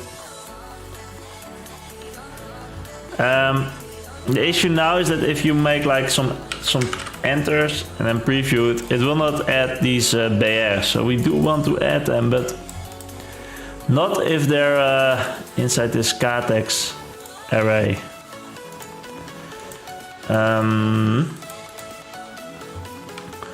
So we use this Regex. This is the new line. So anything between these things we get.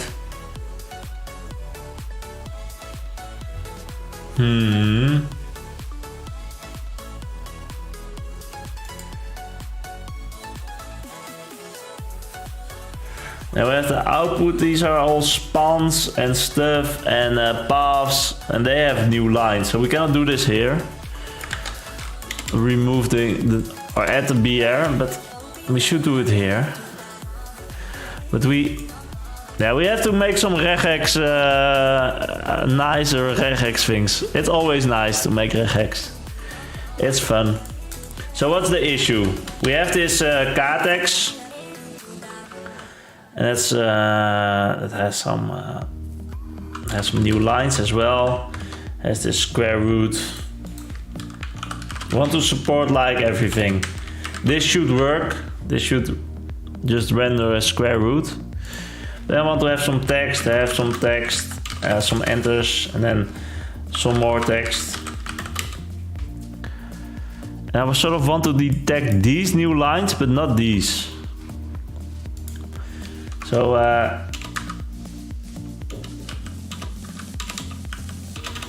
we can sort of use this regex that we had before this one.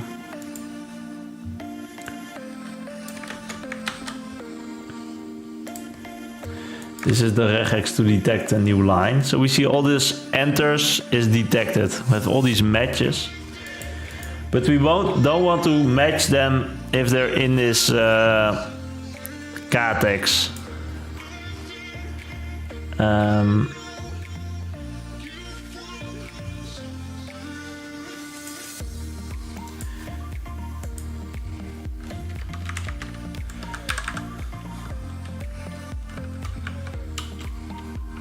Not.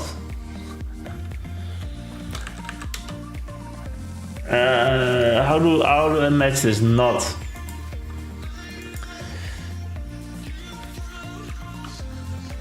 Match regex characters not in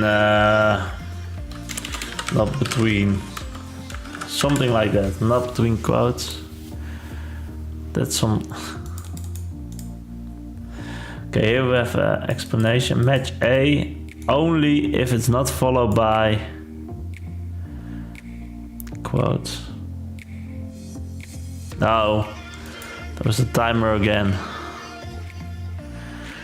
Yeah, only if there are chats we'll do the break, else we'll continue with this regex. We'll just push through. Match either or escape character or just some interactions. Any character except backslash or quotes. Any number of non-quotes. Places the A's with the empty string. So what does he want to do? He has this string. Let's test his one out. It will be nice. So he has this string. What does he want to match? He wants to match every A that's not part of the string delimiter. So he wants to match this one, this one, this one, and not this one, this one. Yeah. Sort of what we want to do as well.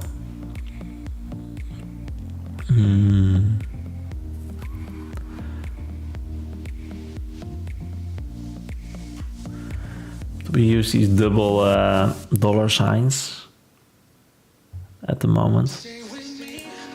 And his solution was this regex. This is the beginning entry thing.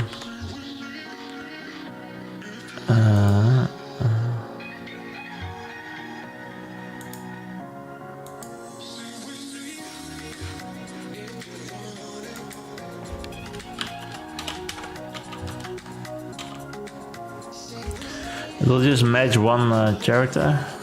Why is that?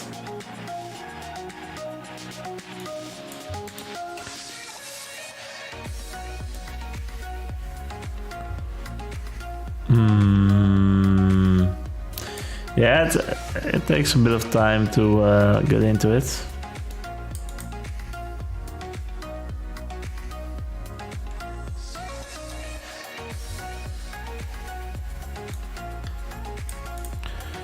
Okay, let's try this one instead. It's even a live demo. Okay. 7 years ago. Can we see the results?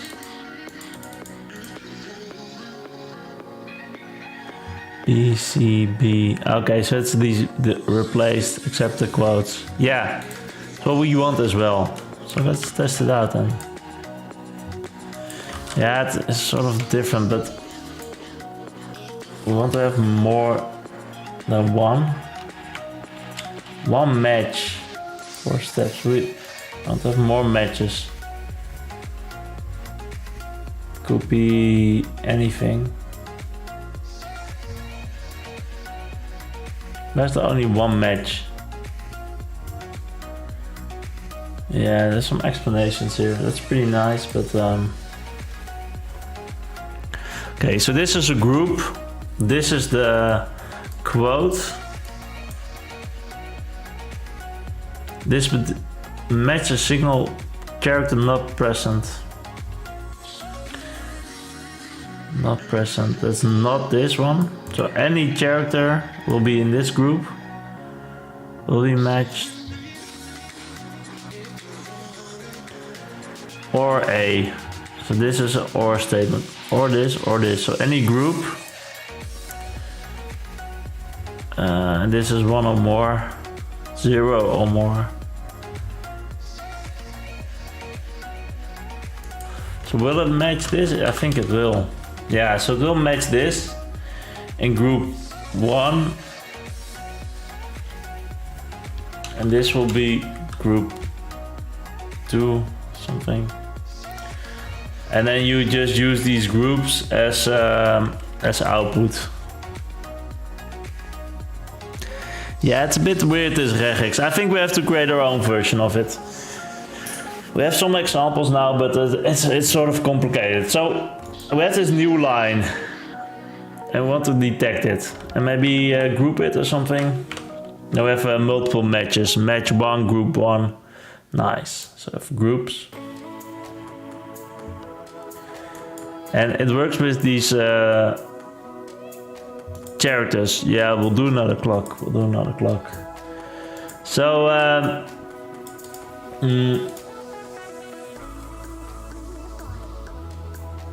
this we do want to match in a group. Or this, or this, or this. So we have a lot of matches, but well, when don't we?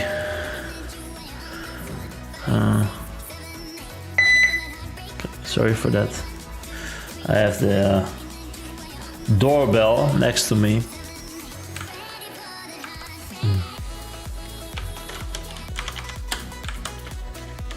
Yeah, it should be escaped.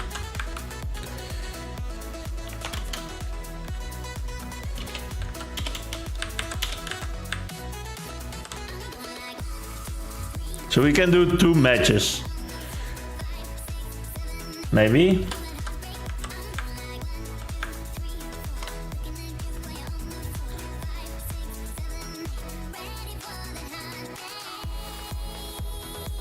So it will be more complicated because it will have more text and will have then also more.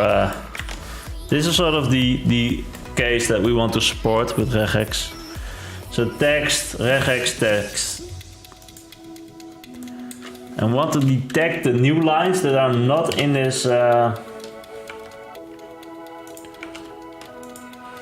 this dollar sign.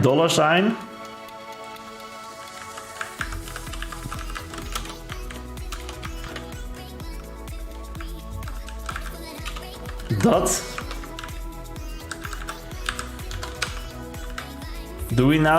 What do we now detect? Nothing.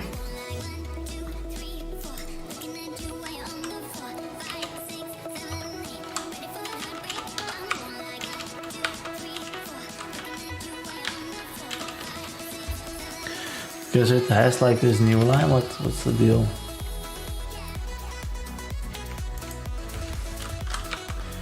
So anything. So it's sort of this. Yeah, dot is not a new line. That's sort of the issue here, but it will now detect like this match, and in the match there's this group. That's a green one.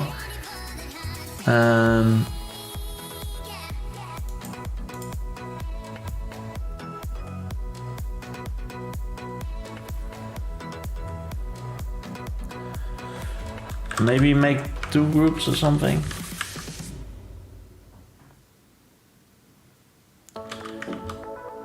I do like this as a group, but... Okay, now we get something else. So why is this match now? Oh, because of this dot dot maybe.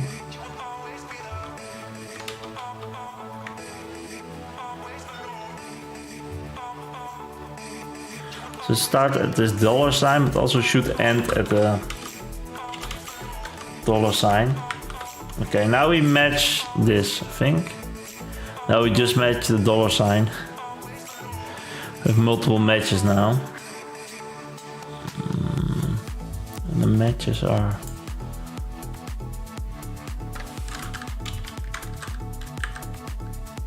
Now we should match this. Let's try to match this first. And that is something we already have. That's sort of this regex. I'm not sure what's different. It's this plus question mark thing. It's different. So this will match these things.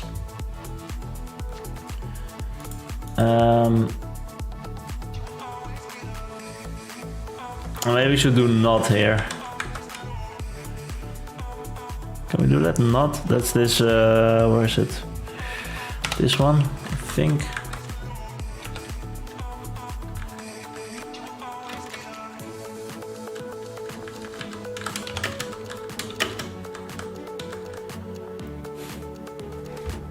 Look at this one, but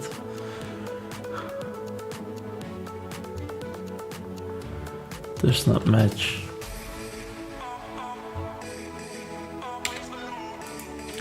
So how can I do this? Not in this. This is the match. Maybe not. Invert it.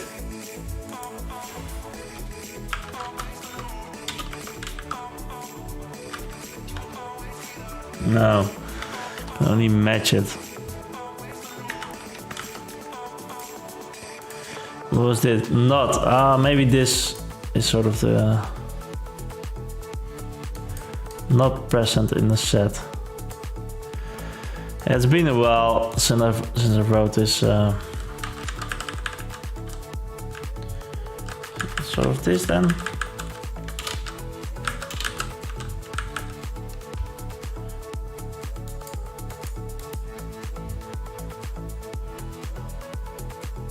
So we do match this now, but it's in group match 2. This is useful. And just match this new line as well. Why doesn't it match like this? Whoa! Thanks for the follow. Nicolard Studio. What's happening? It does match. This is match 2.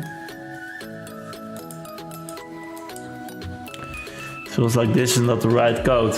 Let's go back to the old code. I think that was working. So we have the matches of the groups inside the thing. But we now want to match this. Maybe invert.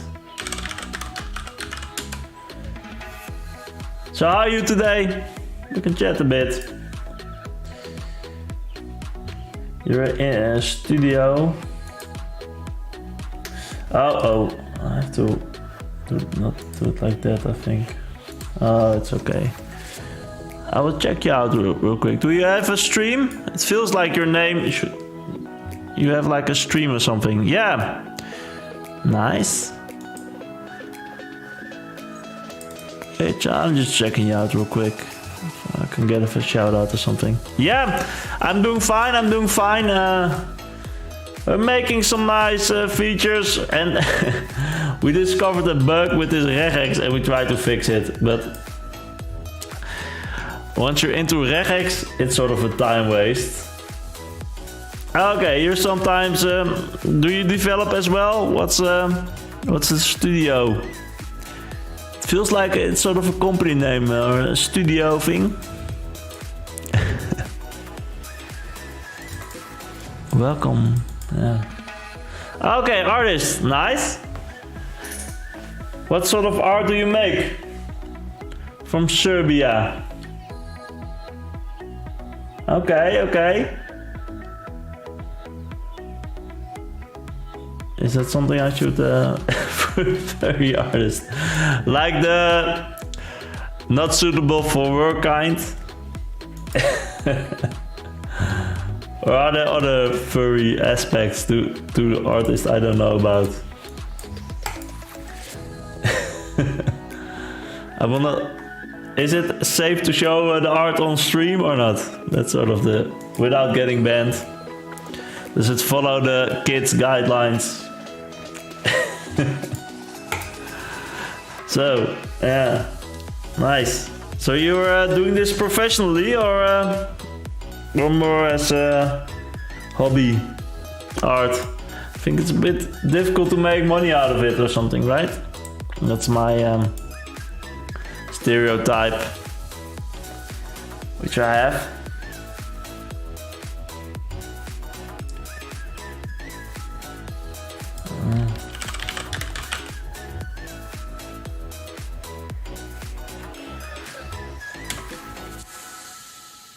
See art on stream. It is okay to see it. Okay.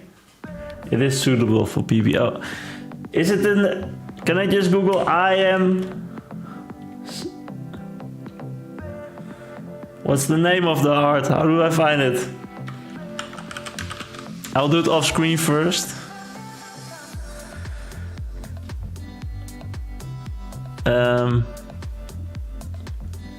Is it just Google your name real quick. Okay, I don't think I will finding it. I'm finding all like strange nail things when I look at the art studio thing. But if you have something to share, please give me some keywords and I will. I can share it in the stream if I can find it. So yeah, this Regex, it's fun to get into, but it's also a bit painful always. So what's this group 2? That's this one. And this is then group 3. Uh-oh. It's not working at all. Yet. I'm not sure how I can permit you to give to get links. I can only block. So the links are a bit yeah, okay, do that. That's great. I can show it. Let's do that. DMs. Where are they again? Messages. Whispers it's called, right? Yeah, whispers. Okay. Oh, here. Yeah, I see it. It's a nice. Okay. It's Twitter. It should be safe. Let's take a look. This is not you, right? This is you.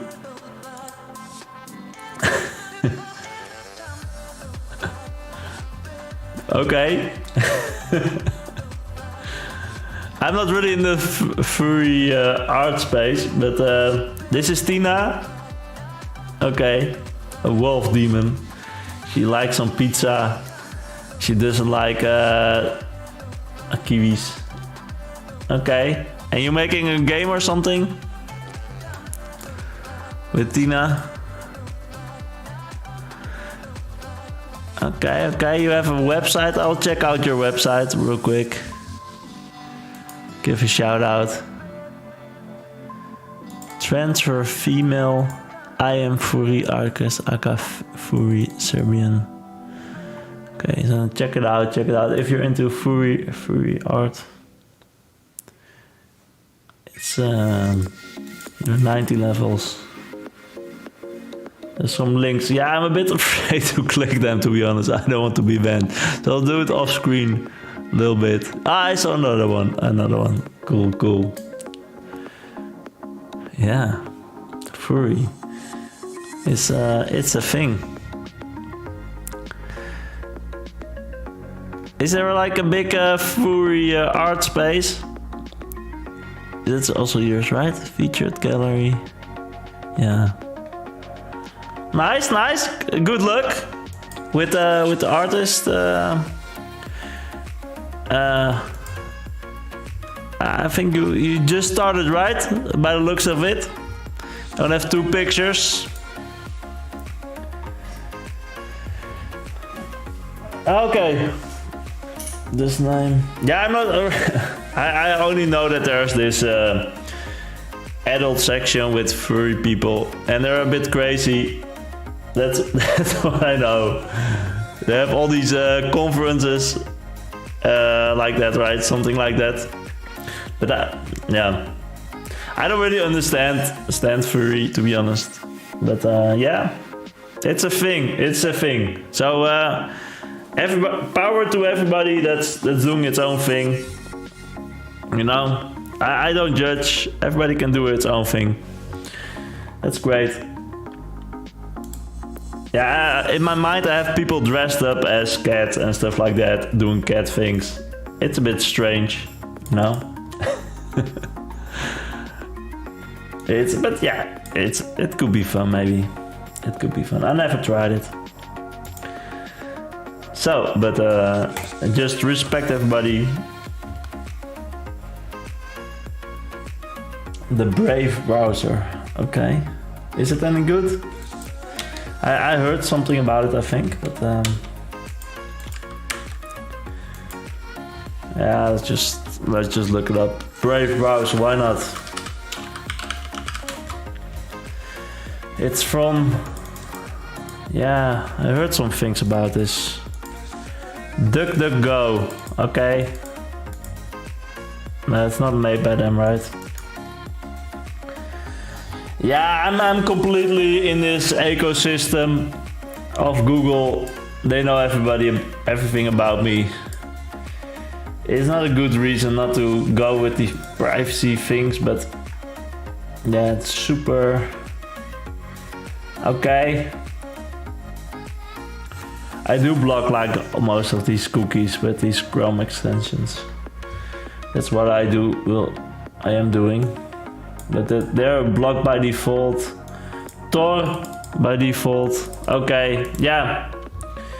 Yeah, the Pirate Bay is blocked by our provider. So I do have this Tor browser, which I can open if I want to visit the Pirate Bay. Just to check it out. So I do use that sometimes, but yeah, it's pretty easy to be anonymous. Like if you want to search things that are that you don't want the government to put you on a list or something. It's yeah, so I'm not sure how these tracking things work. I think if you really want to be hidden, there are pretty good ways to do it, you know. So only the people that are stupid get caught and not caught, not the smart criminals. But I think this Tor network, they have these markets, right? These to buy weapons and stuff like that, and they are doing some smart things by infiltrating it or selling weapons themselves, and then they have this whole list of everybody, the addresses. Yeah, let's try to get into this Regex, because it takes like a bit of Brave very soon make its own search engine. Okay, they will also make its own search engine. Yeah, you have embraced DDG. What is that? What is DDG? David Digital. The rapper? So, I don't know what it is.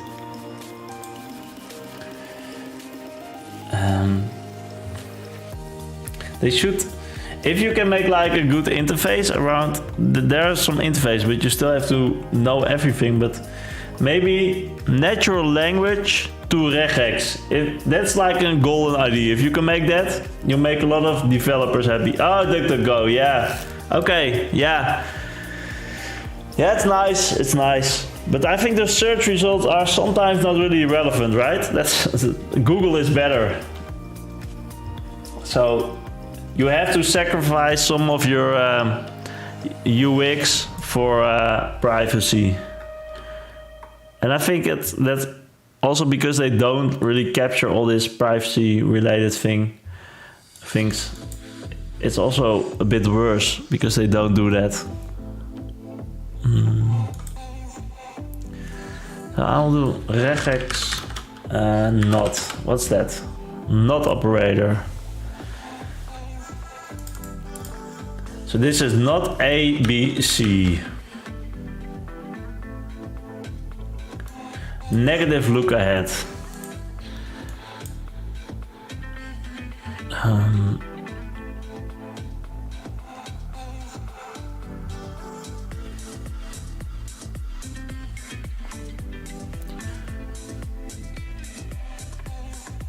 Yeah, I think it's fine.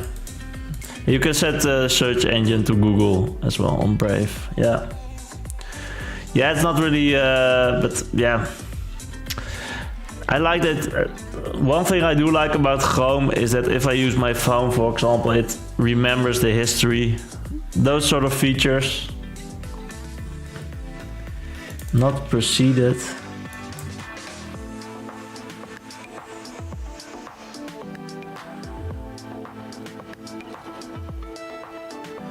So what is this? A negative look ahead. A, which is A not followed by B. This is also not. Any character without B. Negative look ahead, which is not preceded by A. Strange, this not. Okay, bad word. So this is maybe something we can use. This is the not and this is a group. So any words that are not bad words are being... This is a dot. Yeah, you have a lot of these.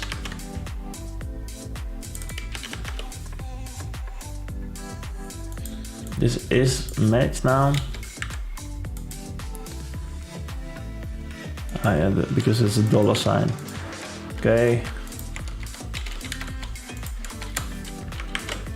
And I don't want to match this as well.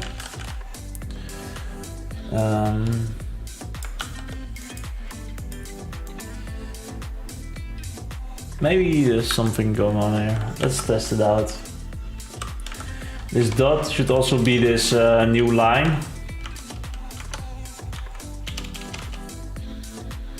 What was it? The regex that we had before, this one.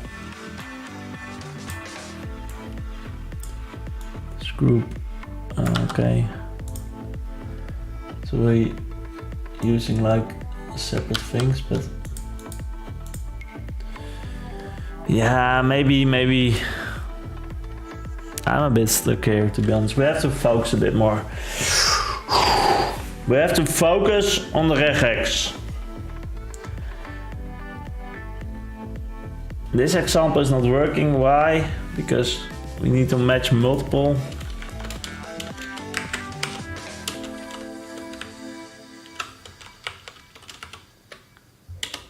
Match everything, match all. So delimiter.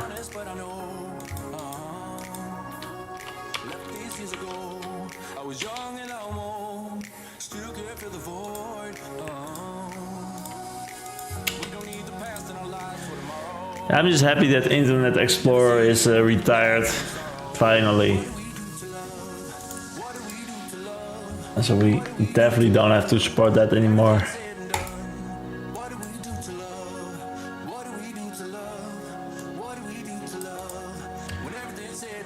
So I understand this not thing. Let's take it apart. This is grouping. I do understand that. What is this? This is just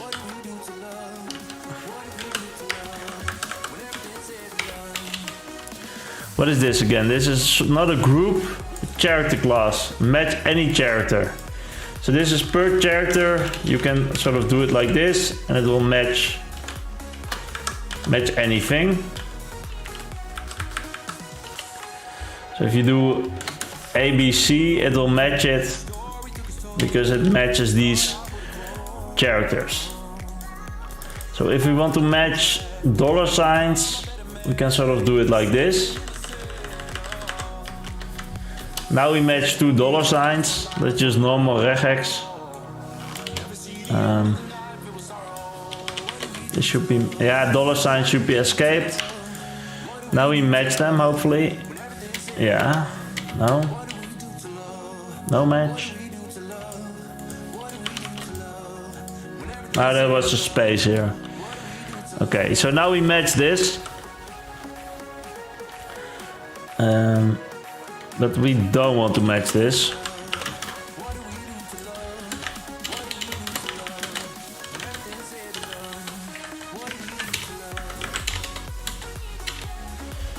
Not a dollar sign and not a dollar sign. Maybe make two characters out of this.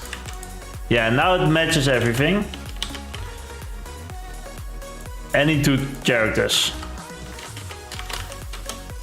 Except dollar signs.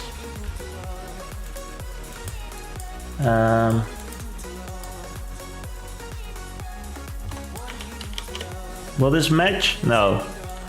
Will this match? No. Two dollar signs will match. The dollar sign, something should also match. So you should be able to add dollars in your text. How do I match this and not this?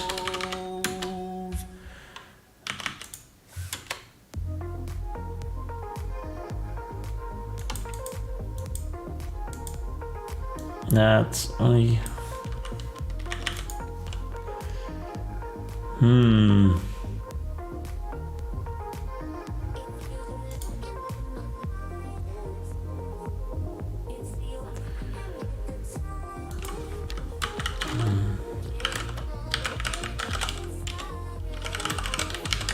So it's sort of a group again. Yeah, so you have to get really into it to understand it. This might be useful. This is single characters, these are multiple non-characters. Matches A, B. So the issue is it's character based and not like in these I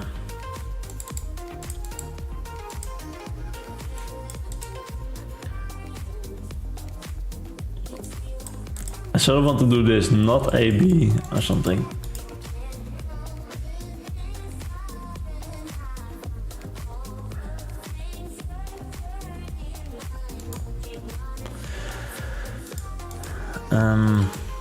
So we have the match, we have the contents, then we replace it. So maybe we can do something here after all. Because maybe that will be easier. So after it's going through Catex, it has this span thing. It sort of looks like, now we can see it. It has this HTML index and it starts with this span Catex.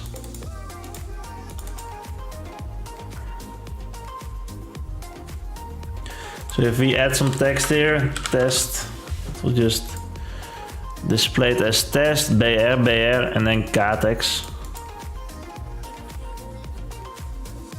Why does it do that now?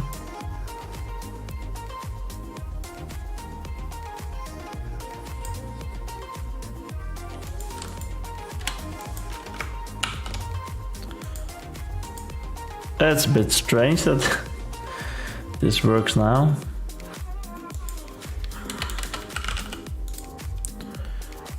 What did we do? We didn't do anything. Oh yeah, we still have this line.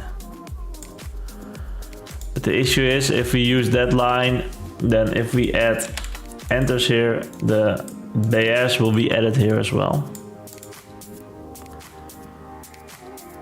So yeah, we have to replace this not to be inside the this will fix this bug, but then it will also remove the feature of adding spaces. Now there's no spaces anymore, and this is sort of ugly.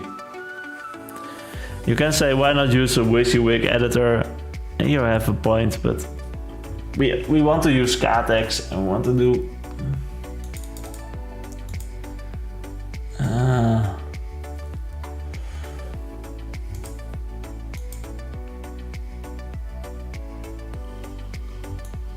so I want to match everything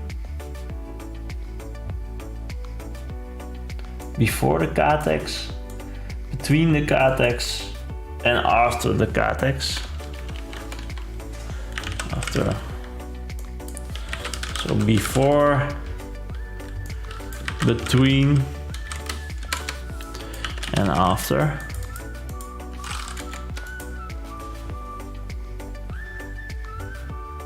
Or maybe we can do it case by case. Let's try to match this. So that is, it's sort of this any character again, this one, that ends with this.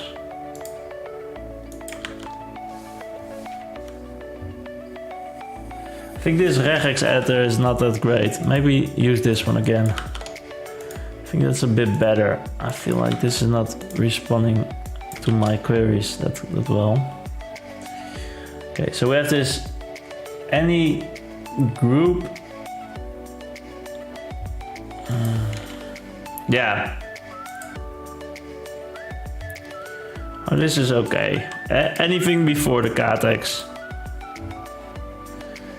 And we want to group like this.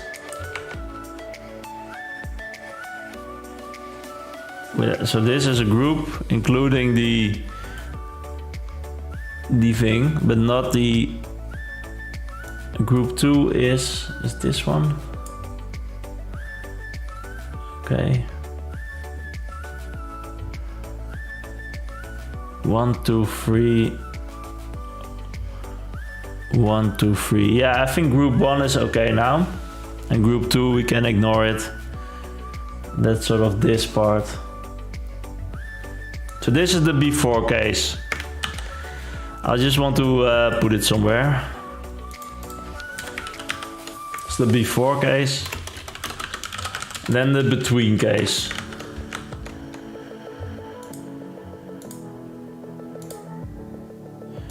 It's probably more difficult. Because it doesn't match the other one because it's not starting with it, maybe. Why doesn't it match the other one? It should match also this one.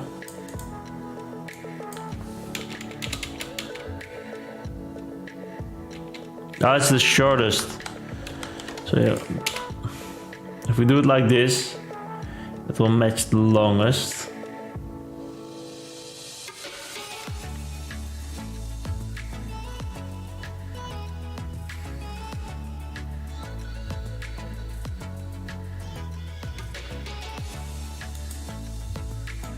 If you do the question mark, it will do the shortest.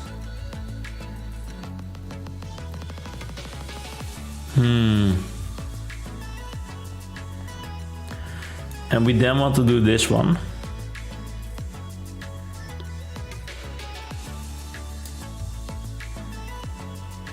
Yeah, I think we have to take a different approach. I think we cannot fix this with Catex. We have to also do some code.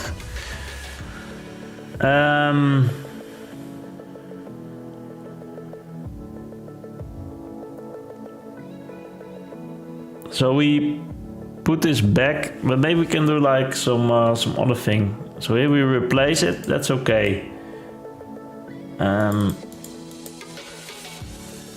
This is okay, I think. Span, this is working nicely. This is incorrect.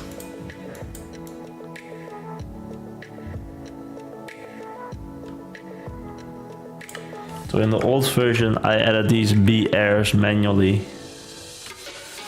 That was not great.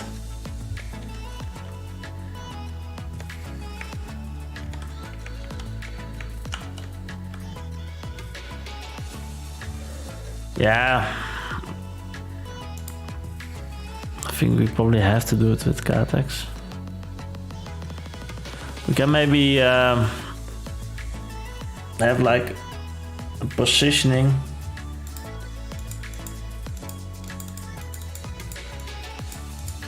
What do we get with this match? Maybe print it out. Maybe there's something we can use to program it. Where is it?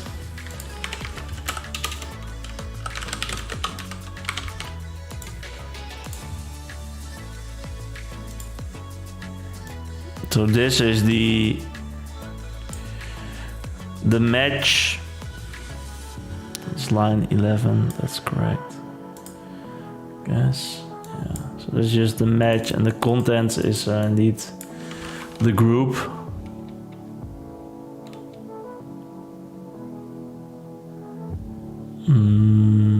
And we have output.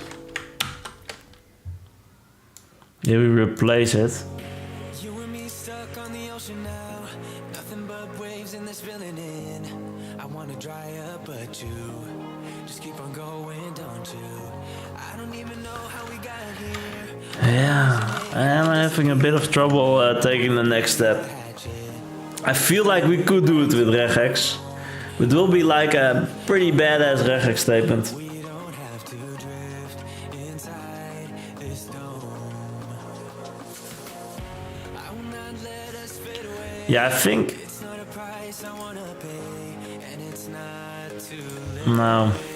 No, we lost our purpose, chasing all that surplus. You were all that I need. I feel that we So what if we just remove these things first? go back there to a place with no cares. We can turn this ship around. We can turn And then add them later, something like that.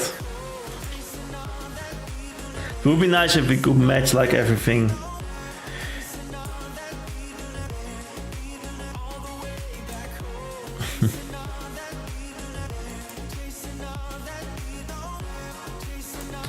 What if we add like these on top between it? Then match everything. we were true to each other, but now we don't even bother.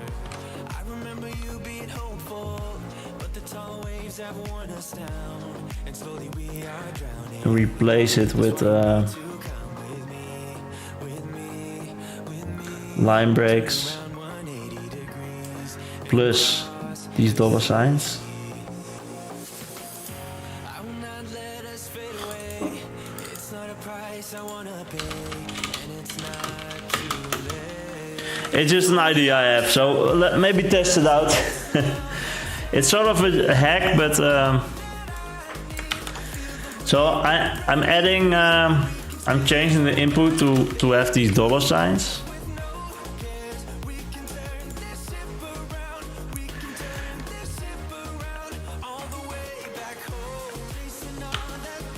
And then what? Then match it.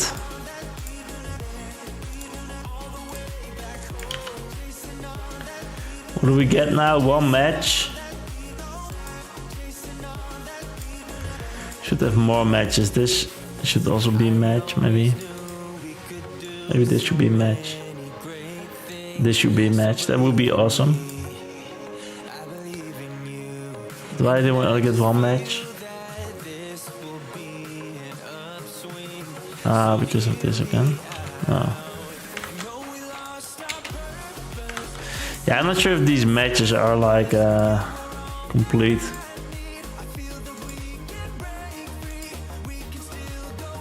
Like why do we only get one match? We get multiple, I think. Let's print it out.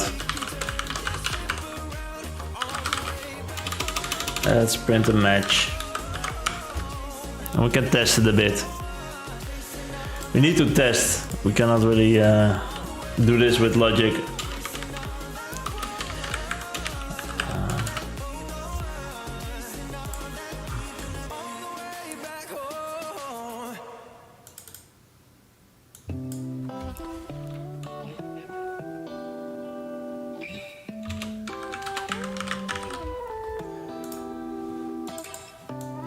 This is now Catex.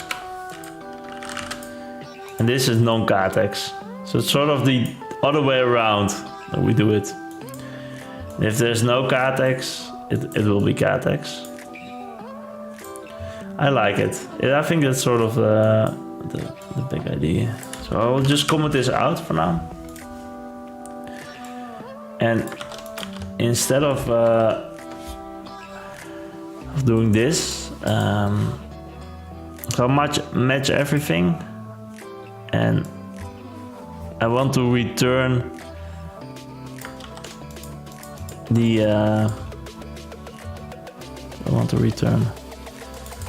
contents, sort of, yeah. So if you return something, that will be the replacement value. Return contents replaced with these line breaks. So this will sort of replace these line breaks with this BR thing. Okay, what do we get? File to parse, source code, import.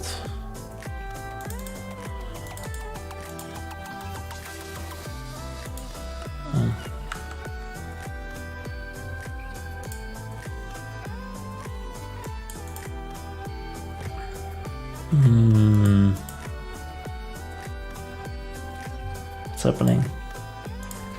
Mess up. Return output. What did I change?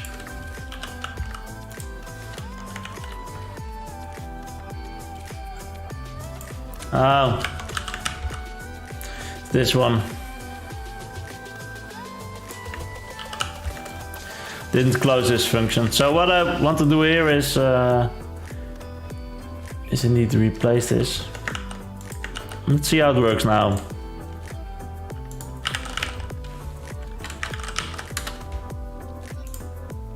So this works again. And if I put some Catex here, square root 5, it will be in this one line. So it's not replaced. Even if I do like this, we'll just add some spaces to it. That's okay. So we only add things that are not in these things by adding the input. And then we can do this maybe. I'm not sure what the output is here, so maybe print the output. Console log it. Output. And we'll see what we get when we add some test, some Catex, with some line breaks, some more tests. So we do get this. And this is the output. It's test by error. So what happened here,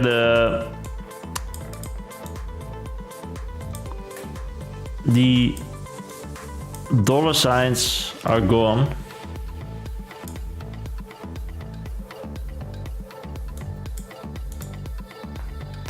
So the idea was to also add like dollar signs back or something. Maybe match replace instead. See how that looks. I should have copied the thing, but okay.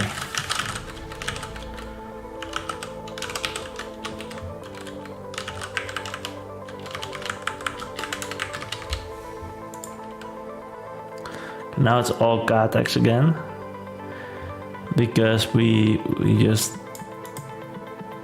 don't replace it.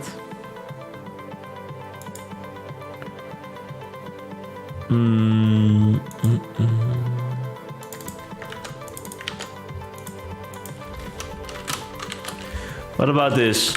Adding the dollar signs afterwards. Let's test it out. Did I copy paste it? No, definitely didn't. Square root 5. I think there's still issues, but so we have this $$ square root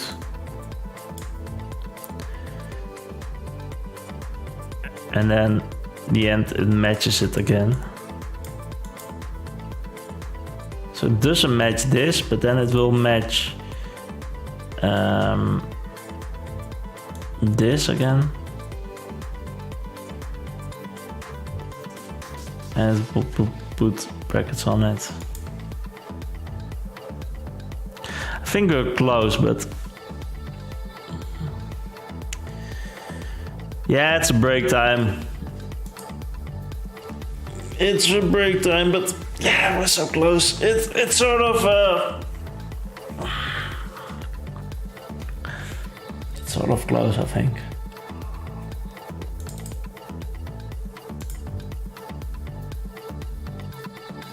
So here we just add everything in the Catex and then we replace it.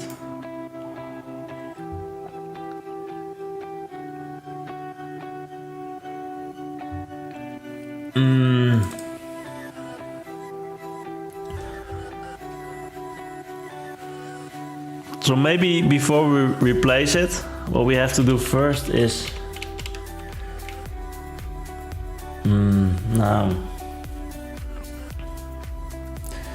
Nah, I think we're going nowhere with this code. We're a bit stuck. It's sort of a strange solution anyway. $, the shortest one.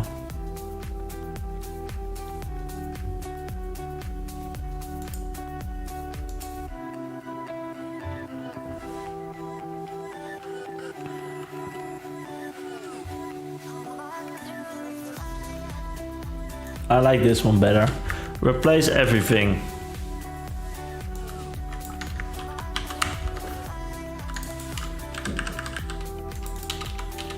Just have to think about it a bit.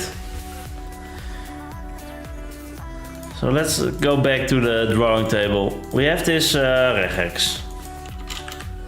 Before. I want to match these characters. And we do match this one and this one and this one and replace with Catex.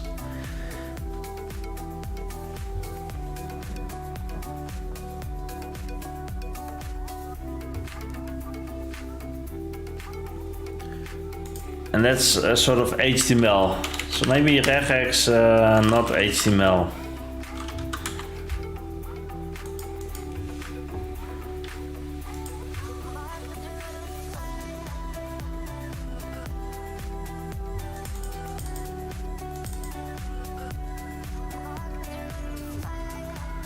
That's a bit too.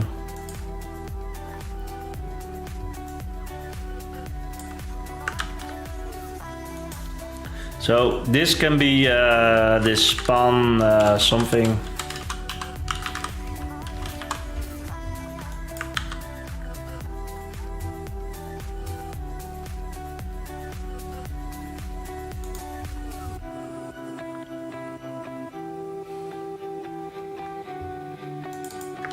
Class is simple, and simple in our case is Catex.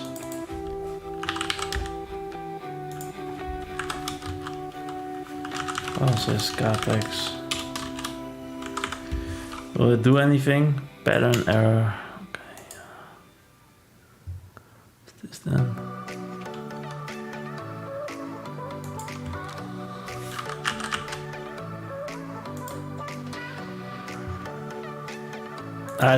Did I copy paste the correct code? No, I didn't.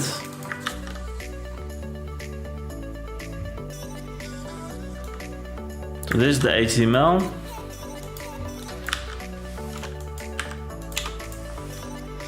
And this is their solution. It's basically this one.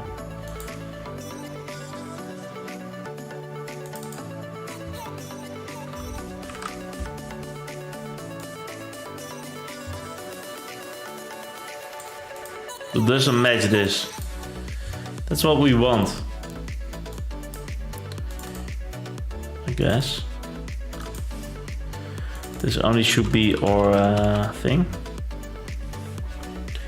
That's this line break.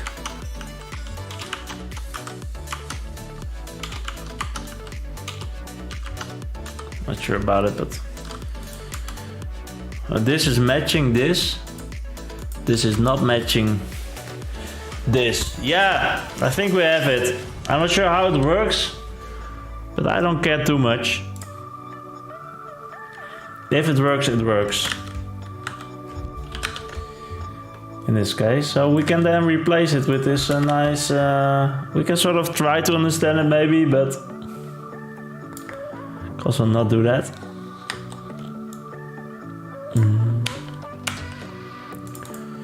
And we do need to replace this. I'm not sure what this dot means. Why match a dot? Yeah, that was a different thing. But now we only want to match these things. Yeah, just don't replace everything not in this tag form.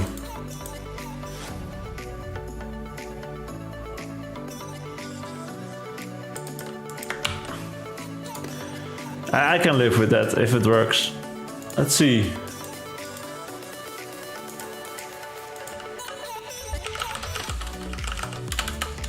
Some regex. Catex. I mean, some spaces. I'll copy paste this now. Yeah, it works. So we can do line breaks here, but they're not affected. And the rest is. So what was the magic regex? This. So this is the character we want to match. And this is detecting if it's not in an HTML tag. So this is not.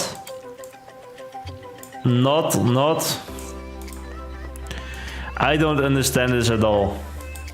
But it works. So what's the explanation? Okay, let's read this. Open the capture group, match text or match symbol. That's the character and capture group. So this I understand. And then we have this negative look ahead. Will cause match to fill if contents match. Okay, so this is a negative look ahead. That's maybe important. Any number that is not this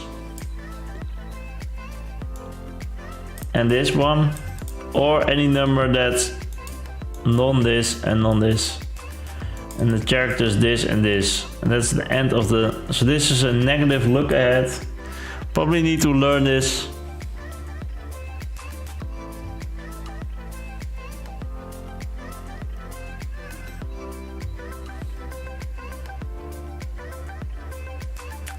Yeah, now this is regex for you. It's a lot of searching, and then sometimes you'll find the solution.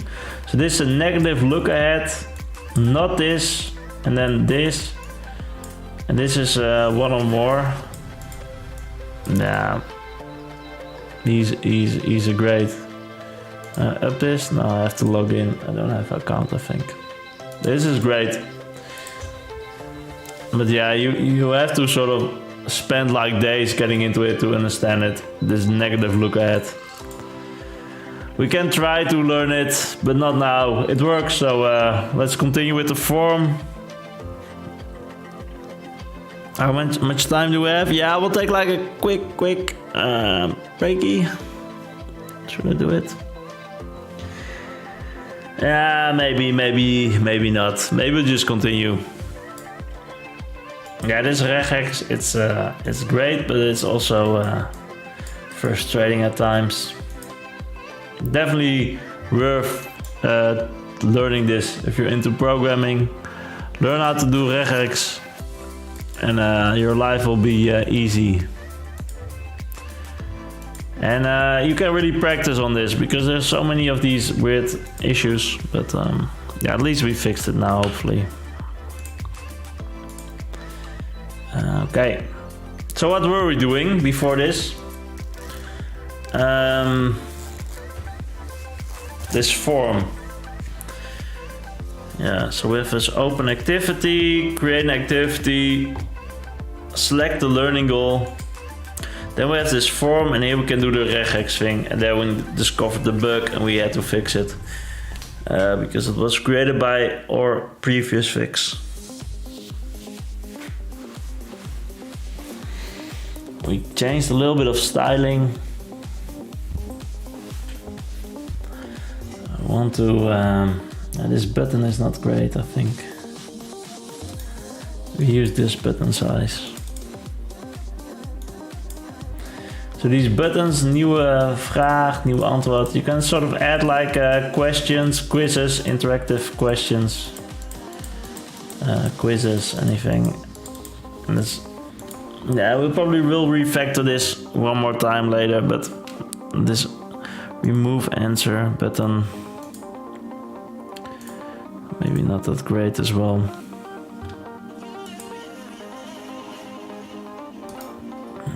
But this is really not looking too nicely, these buttons. Well, let's just fix them first. That's the text, so that's this form, has this button.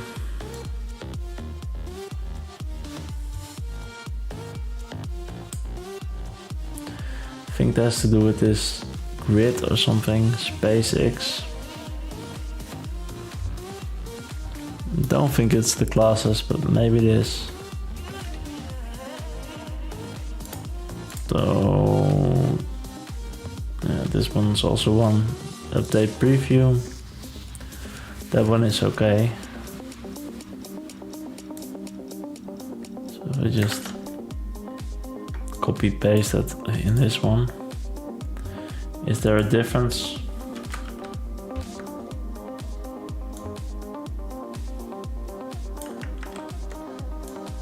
I can just do it. Seems to be no difference. So it has to do with this space I thing.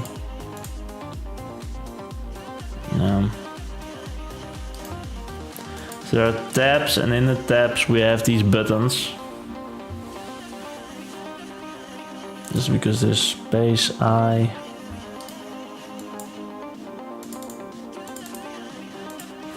Now we can do this hide, override it.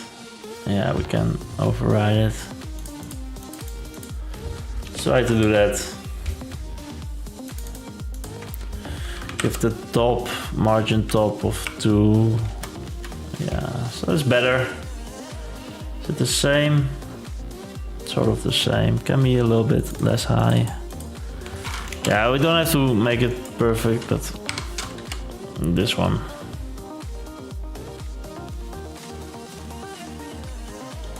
Nine? Yeah. Let's add those to the buttons. It's sort of a little bit ugly. Maybe. Do we fix this one?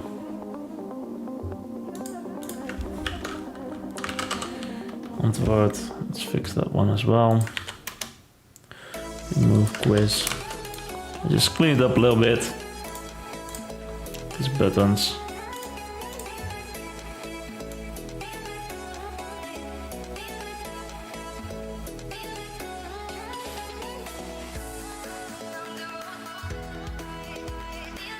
That's pretty ugly.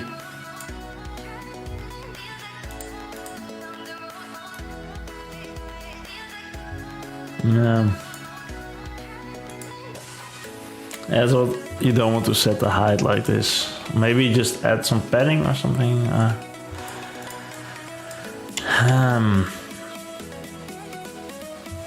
Maybe close this div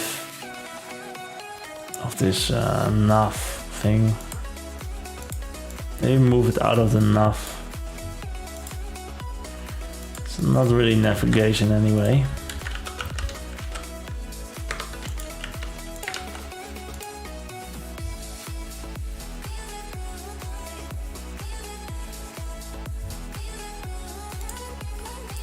We can put it above the nav maybe.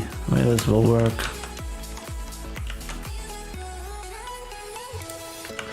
I like that it's sort of in the same position.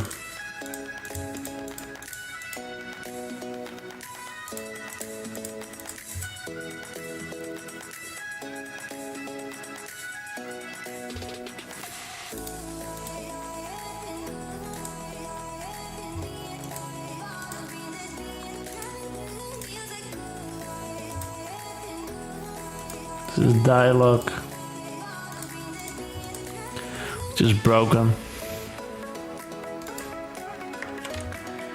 Yeah, this form needs some work. That's definitely the case. I think this is okay.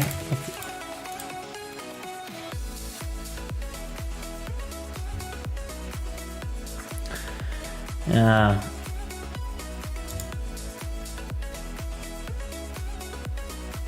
Maybe I should do the new answer here as well, but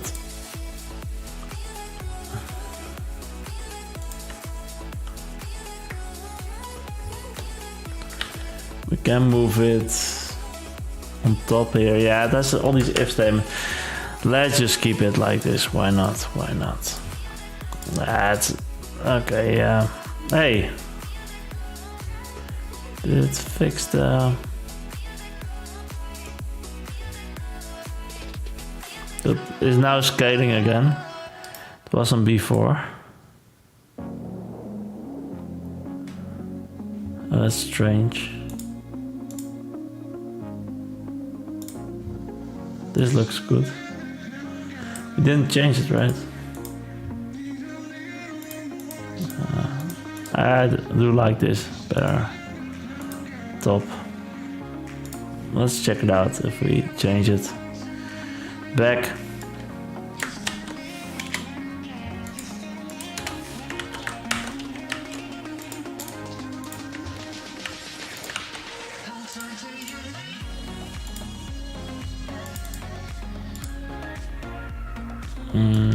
Inside.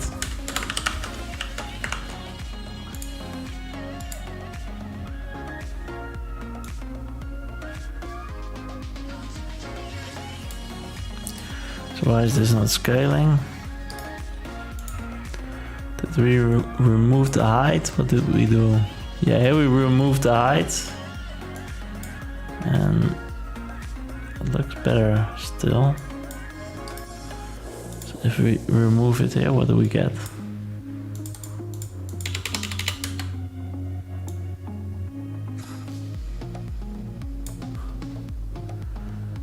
Refresh.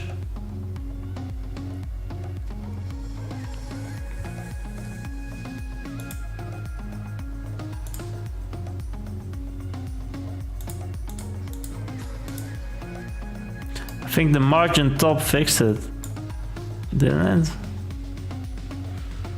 Yeah, I think the margin top did it. And then it scales quite nicely to... No, now it doesn't scale. Because we still have it, but I think it was the margin top. Yeah, now it works.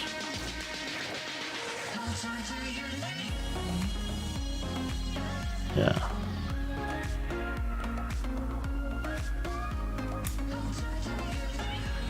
This is better than the other one.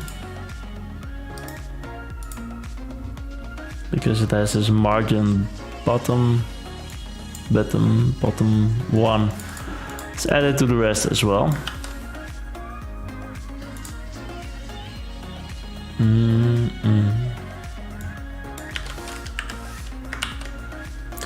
Just some minor details, but I do like that we... Oh, there it is. Ah, that one.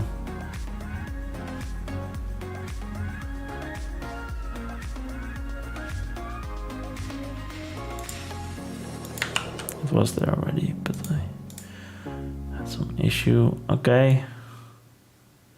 Yeah, this looks okay. It's better. You remove it. Yeah, okay, you can do it. We had this bug, but I'm not sure about that. How that works. Yeah, okay, if you select an answer, you get this bug. I probably want to... I'm not going to work on it now because I'm sort of tired with all these bugs. I'll do like remove answer in quiz when answer is selected. Given a console log error and dialog. That will be enough data for us to reproduce it. So you have these interactive quizzes. This can use a little bit more space as well.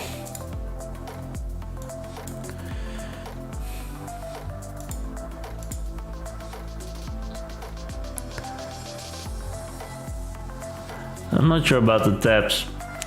We once had it like all below each other, and that was also not great. So I think the tabs are maybe better, but it feels like a bit wrong or something. These tabs, answer 1, 2, 3. That might not be the best UX. So these labels, let's add some margin here as well. Quiz type.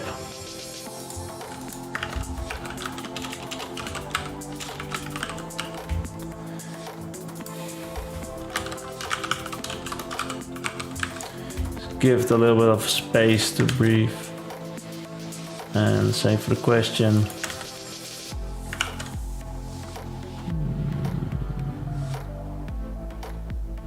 Okay, we have it with the 3. Let's keep it a little bit consistent if we can. Video time. Here. Okay, a little bit more space. Maybe also it's like feeling like it's stuck on it. A little bit more space for the label as well. Just a little.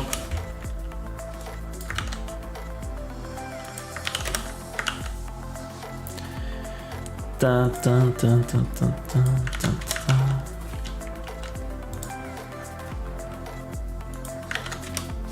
You can change it if you want.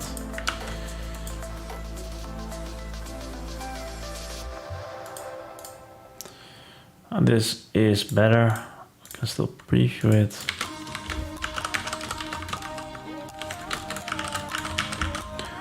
Test this new regex a little bit. If we can, so it's implemented anywhere because we use this function. You say, this is a little bit too upfront. You can still add an enter. So we control the spacing a little bit better. Okay, this looks good. Yeah, let's keep it like this. Oh.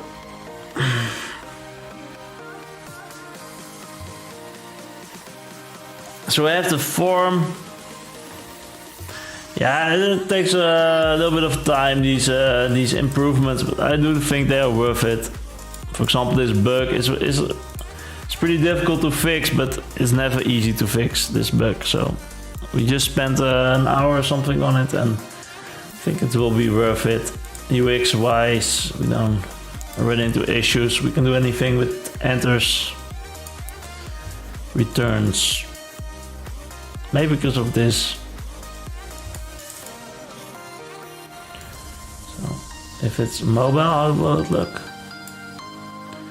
Yeah, that's a cool thing of so these things are not really great on the mobile because you have to scroll to find them. So these tabs only work on a desktop, I think. But still, everything works and everything fits, and this sidebar is okay as well. And this is sort of broken as well, but it's okay. And sort of, this is I think a normal screen size as well, so.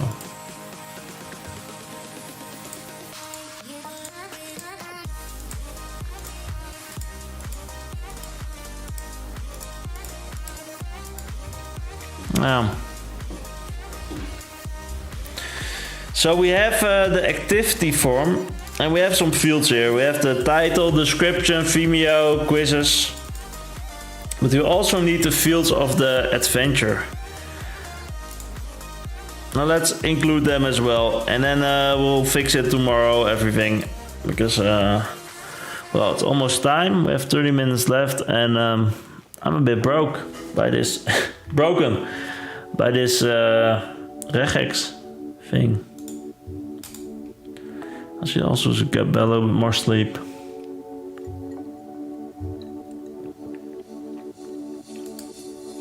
Like one of the biggest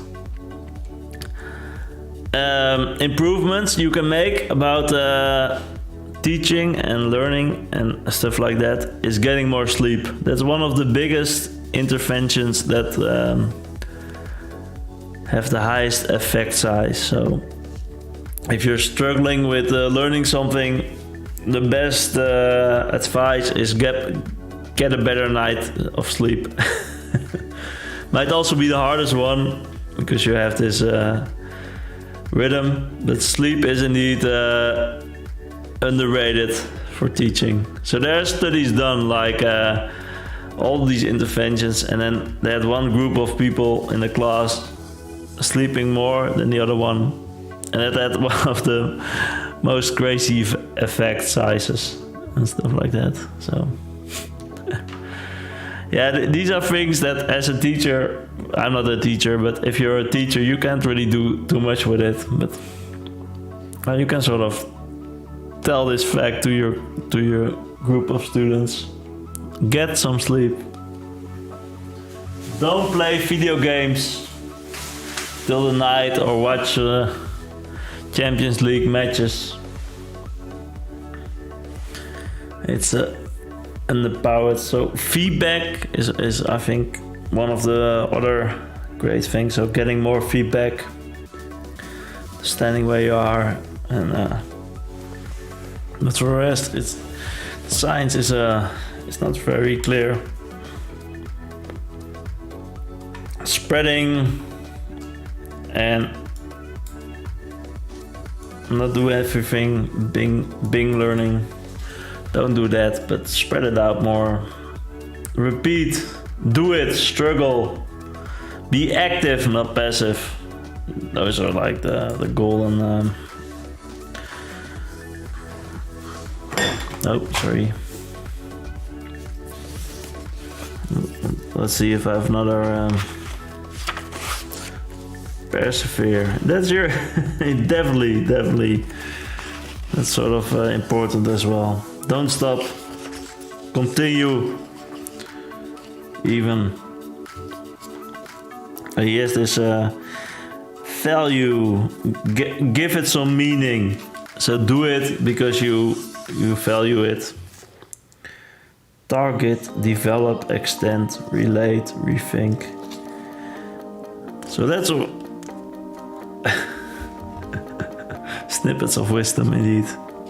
That's one more rant I can do about these books and education. Like every book I read about, so I read this one. This is from the competition from Ulrich Boser. It's a great book. I can recommend this if you want to learn anything about teaching. I think he sort of explains this pretty well. I knew most things when I read this, but I have one criticism, and that is they always invent their own way of remembering it. And he has this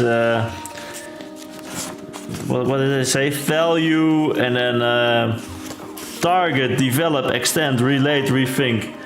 But almost everybody is developing their own acronyms and metaphors, and it's a bit too much. Yeah, you can say I will just invent everything and let's see what sticks, but yeah, all these taxonomies and yeah, value, target, focus is key, develop. Practice makes perfect. Extend. Create more meaningful forms of understanding. Relate. see how it all fits together and rethink. Know your own biases and don't be overconfident. Review your knowledge. Learn from all learning. So yeah, it sounds all great, but yeah, will people remember it? I forgot about it like the moment I read it. So, and you have a lot of these things. A lot of these ABCs that you can... The ABCs of learning. The think, teach, hope, investigate, knowledge, think, just think. Anybody can invent like these acronyms and they're not really that meaningful. So that's out of the way. I will do no more timers. We'll just lift. What's that? Learn. Pump some iron. Okay, yeah. Don't forget to lift. Yeah, I really should start, man. Indeed, I should start again. I'm feeling a bit sluggish. I should lift some more weights. Get these muscles pumping with blood.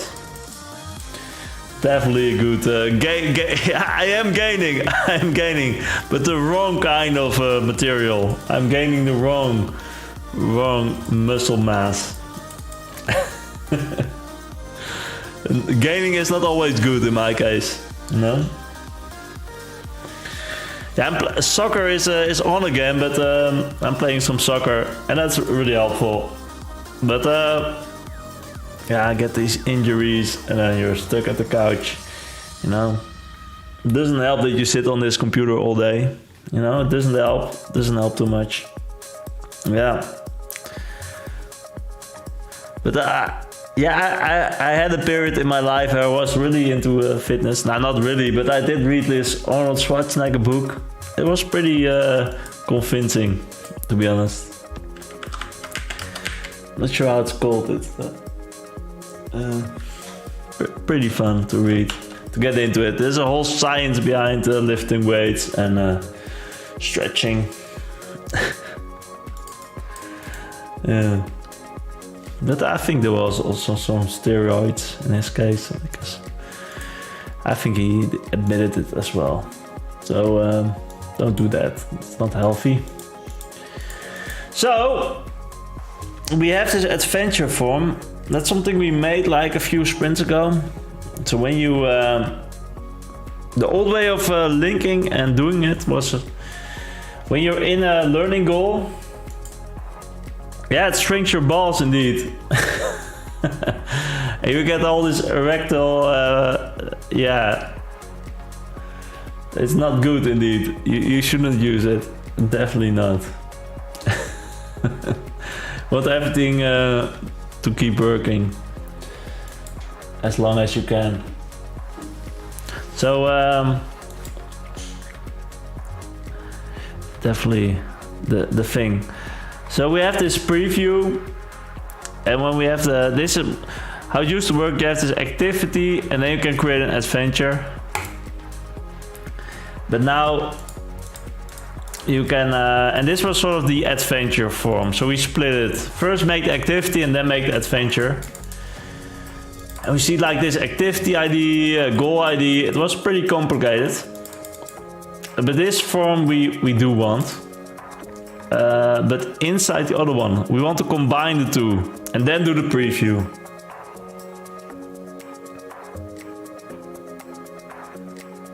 Right? Yeah, I'm just thinking like it might be better to preview first and then add these fields. Just UX wise. Adobe, please give me some more space. I have to. Adobe XD is they say unlimited artboard, but it's not. There's this edge of the world and you can fall off, or you cannot create more artboards. Unlimited should be unlimited and not having these limits. So we could do this. Having the some extra fields.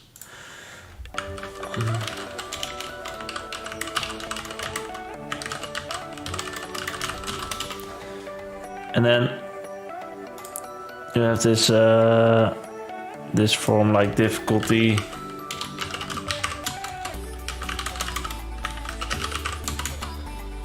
And maybe thumbnail here as well. I have to think about a thumbnail later, but maybe it's good to split it up. Like first make the quiz and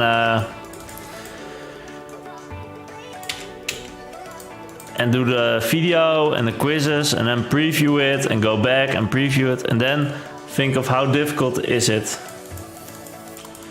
Nah. Let's not do it. Let's stay with the original plan. Let's just include them.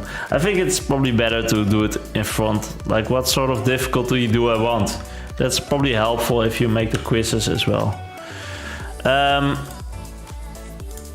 So this is the URL, learning goal ID, adventure, create an ID. So we can see how we do that. Learning goal in the routes.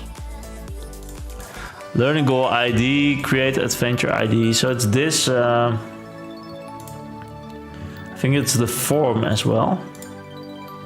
Yeah, it's form. So, adventure create form, connection template.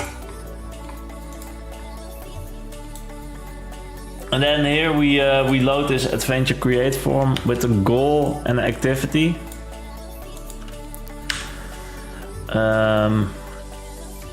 And we submit the form and then we create it. So we do have to do some refactoring with this thing because it's creating activity. We don't have this button, don't have this title. We probably do want to use the form fields. So these are the form fields.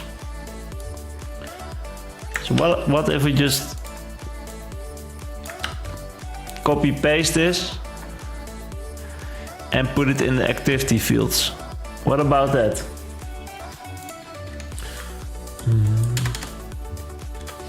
Below the quizzes. So one thing we have is this activity, but we don't have the adventure here, but it doesn't matter too much. We can still make it. It's just some form fields. Shouldn't hate this too much. Okay, so I also want to search for it. Adventure. Yeah, it's gone. So see how it looks now. Just copy the fields and I'll keep this as a reference. But so create a new activity, select the learning goal. Yeah, I probably want to do it above the quizzes. After the, maybe even above the videos.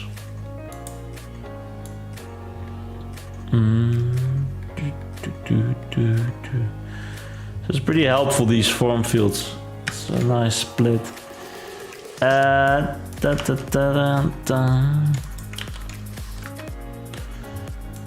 Okay.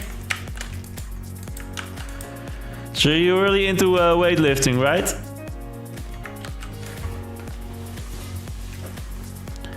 Oh, papa. Big. So we have a title, description, type, the difficulty, and SVG. This could be empty. I do like it.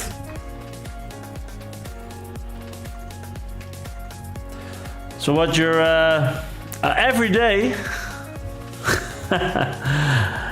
Don't you get like muscle pain and stuff like that, or you switch it around? Leg day one day, back the other day, arms, head. You split it up, right? How does that work? And you just go to the gym, I assume. Yeah.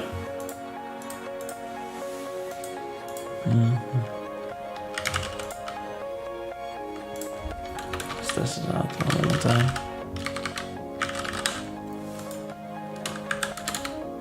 The glutes. Oh yeah, okay, yeah. Yeah, definitely don't forget them. And is there a reason you do it, or just health, or you're training for this competition? What's the deal there? Just for health, I think, right? Or appearance, or because I sort of need like some competition and some goals to get into this weightlifting. If I just do it for fun, yeah, these computers, right? Yeah, it's definitely true. It's helpful. It's helpful to lift some weights. I think weightlifting is like one of the best things you can do to prevent your body from becoming old, sitting on the computer every day. Yeah, the issue is if you the time issue and the energy issue for me. If you're in this ritual where you go every week, or then it's okay, but to start doing it, that's sort of the major issue here. Okay, we create an activity. It seems it works already a little bit, and that's at least interesting. So I did create this one. There's this goal, but it's empty. The goal IDs is also empty. Yeah, so it's easier to play some video games than to hit the gym, indeed. And yeah, we have kids, they're young, and we don't really want to have babysitters yet and stuff like that. So, for example, yeah, yesterday I could do it. I had some time because soccer training was cancelled, but yeah, then you say I'll just watch some Ajax instead. And then today I can't do it because I need to be home.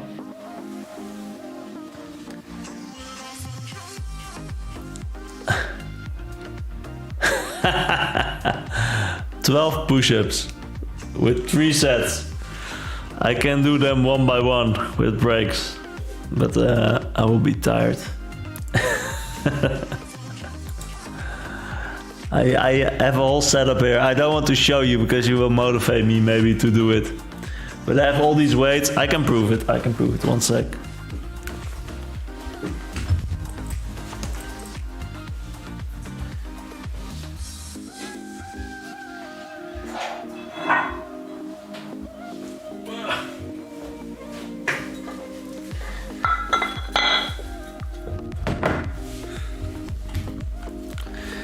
Yeah, I have a whole setup.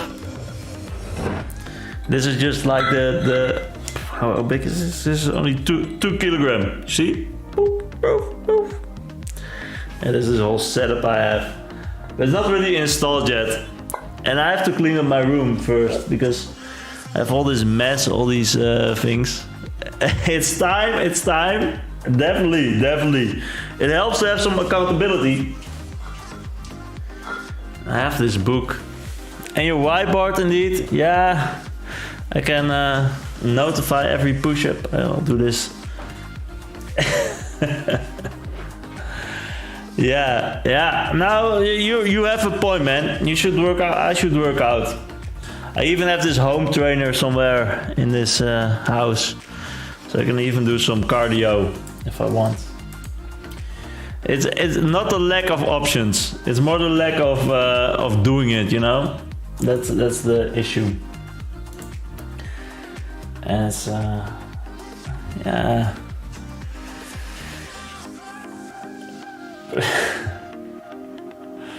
Persevere. Yeah. Just continue, indeed. Definitely. So how big are you then? Are you like very big, or you just started? Like if you did this for a while, you become like madness, right? Okay. Now I have to do the calculations again. This LBs.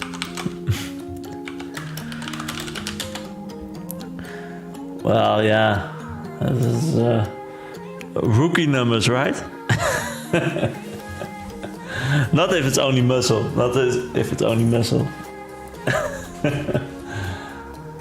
So he said, how was it before? I mean, more weight like.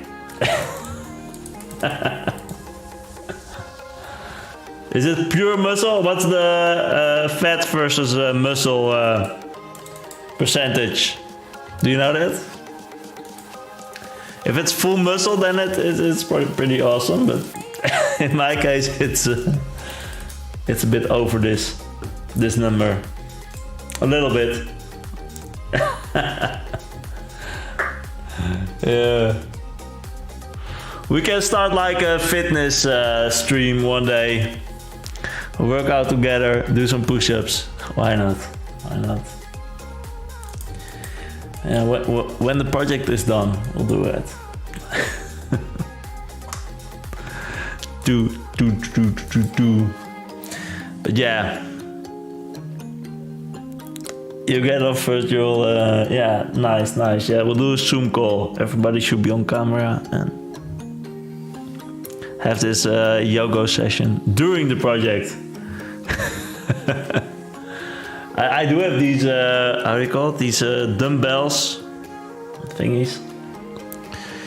Yeah, we could do some incentives, fitness-wise. Get healthy while programming. Why not? Why not?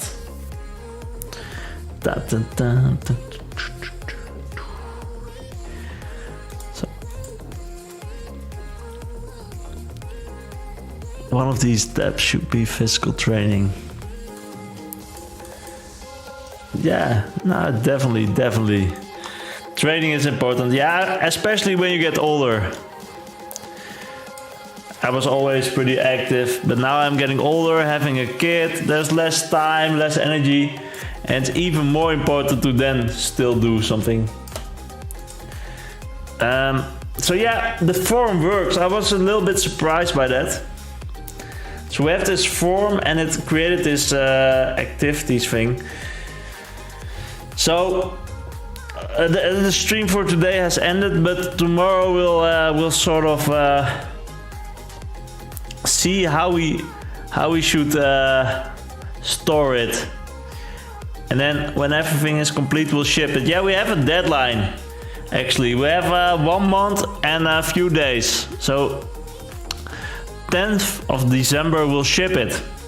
So we have a month and a little bit longer than a month to work on this. So we cannot really go into too many new features, but yeah. So the issue is we have these adventures. That was the old way, and they have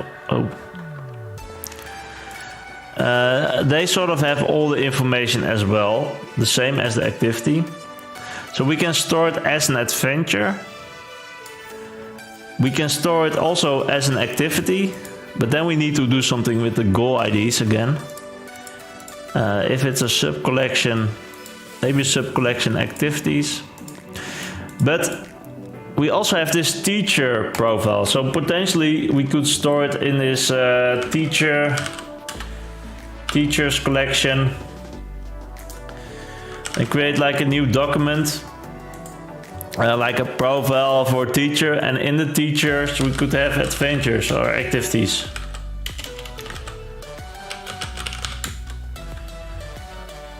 So we have to decide like how do we store it. So it could be here that the data is in this teachers activities, and it should make sense. Or we could do it duplicate the data. We could do it here, and we could do it in the goals, but with the same ID, of course. It should then have the same ID, but yeah, we have to think about this tomorrow. I think I will try to think about it a little bit. So this is an option. I'll just set the options somewhere in Trello. I think we did this. Change learning goal. Yeah, so this is an option. Teachers, ID, activities. This is an option, or this is an option. Goals, some different URL. So these are the options, I think. And we have to decide, like, how will we store it? Will we store this activity? And here it could of course have this goal ID and a teacher ID, author ID. Maybe teacher. Just the UID, author ID. We don't really have a teacher ID yet, a teacher profile. So this is really not needed, only to group it. So if you use these forms, it would make sense to have like this stored by teacher, because you want to display like all the activities for the teachers. But if you want to show the activities on a learning goal, then like all these lists, yeah, I think we should optimize it for read. So this page should probably be just the published. So we really have to rethink our collections, I think, because we might want to just have them here. And what will happen when you go to this work page? That will also have like data. We should optimize it for read and not for write. I think that's like the main rule we have to follow. So this page should have like a collection with all the relevant thing. And now it's attached to this learning goal, but I think we also want to switch the learning goals later. So I think this is not like the best approach for it, this sub collection. For the connections, it's probably fine, because you don't really switch like a connection, you'll just remove it. But for the activities, we have to rethink it. Yeah, I will do it tomorrow. So yeah, that was the stream. Thanks for the furry art.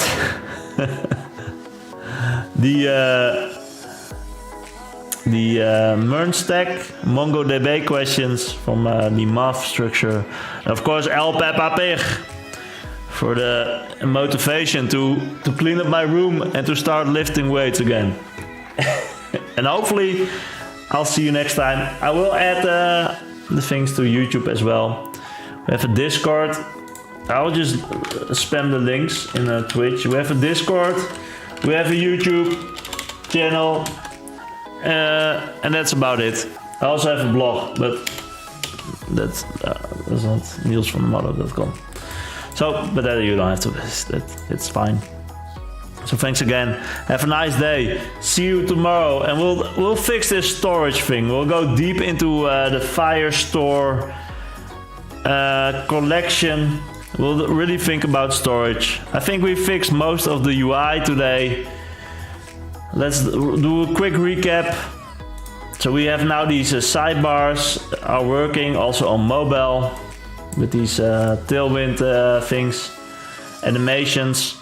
We have this searching for learning goals. We have the form with all the information we need.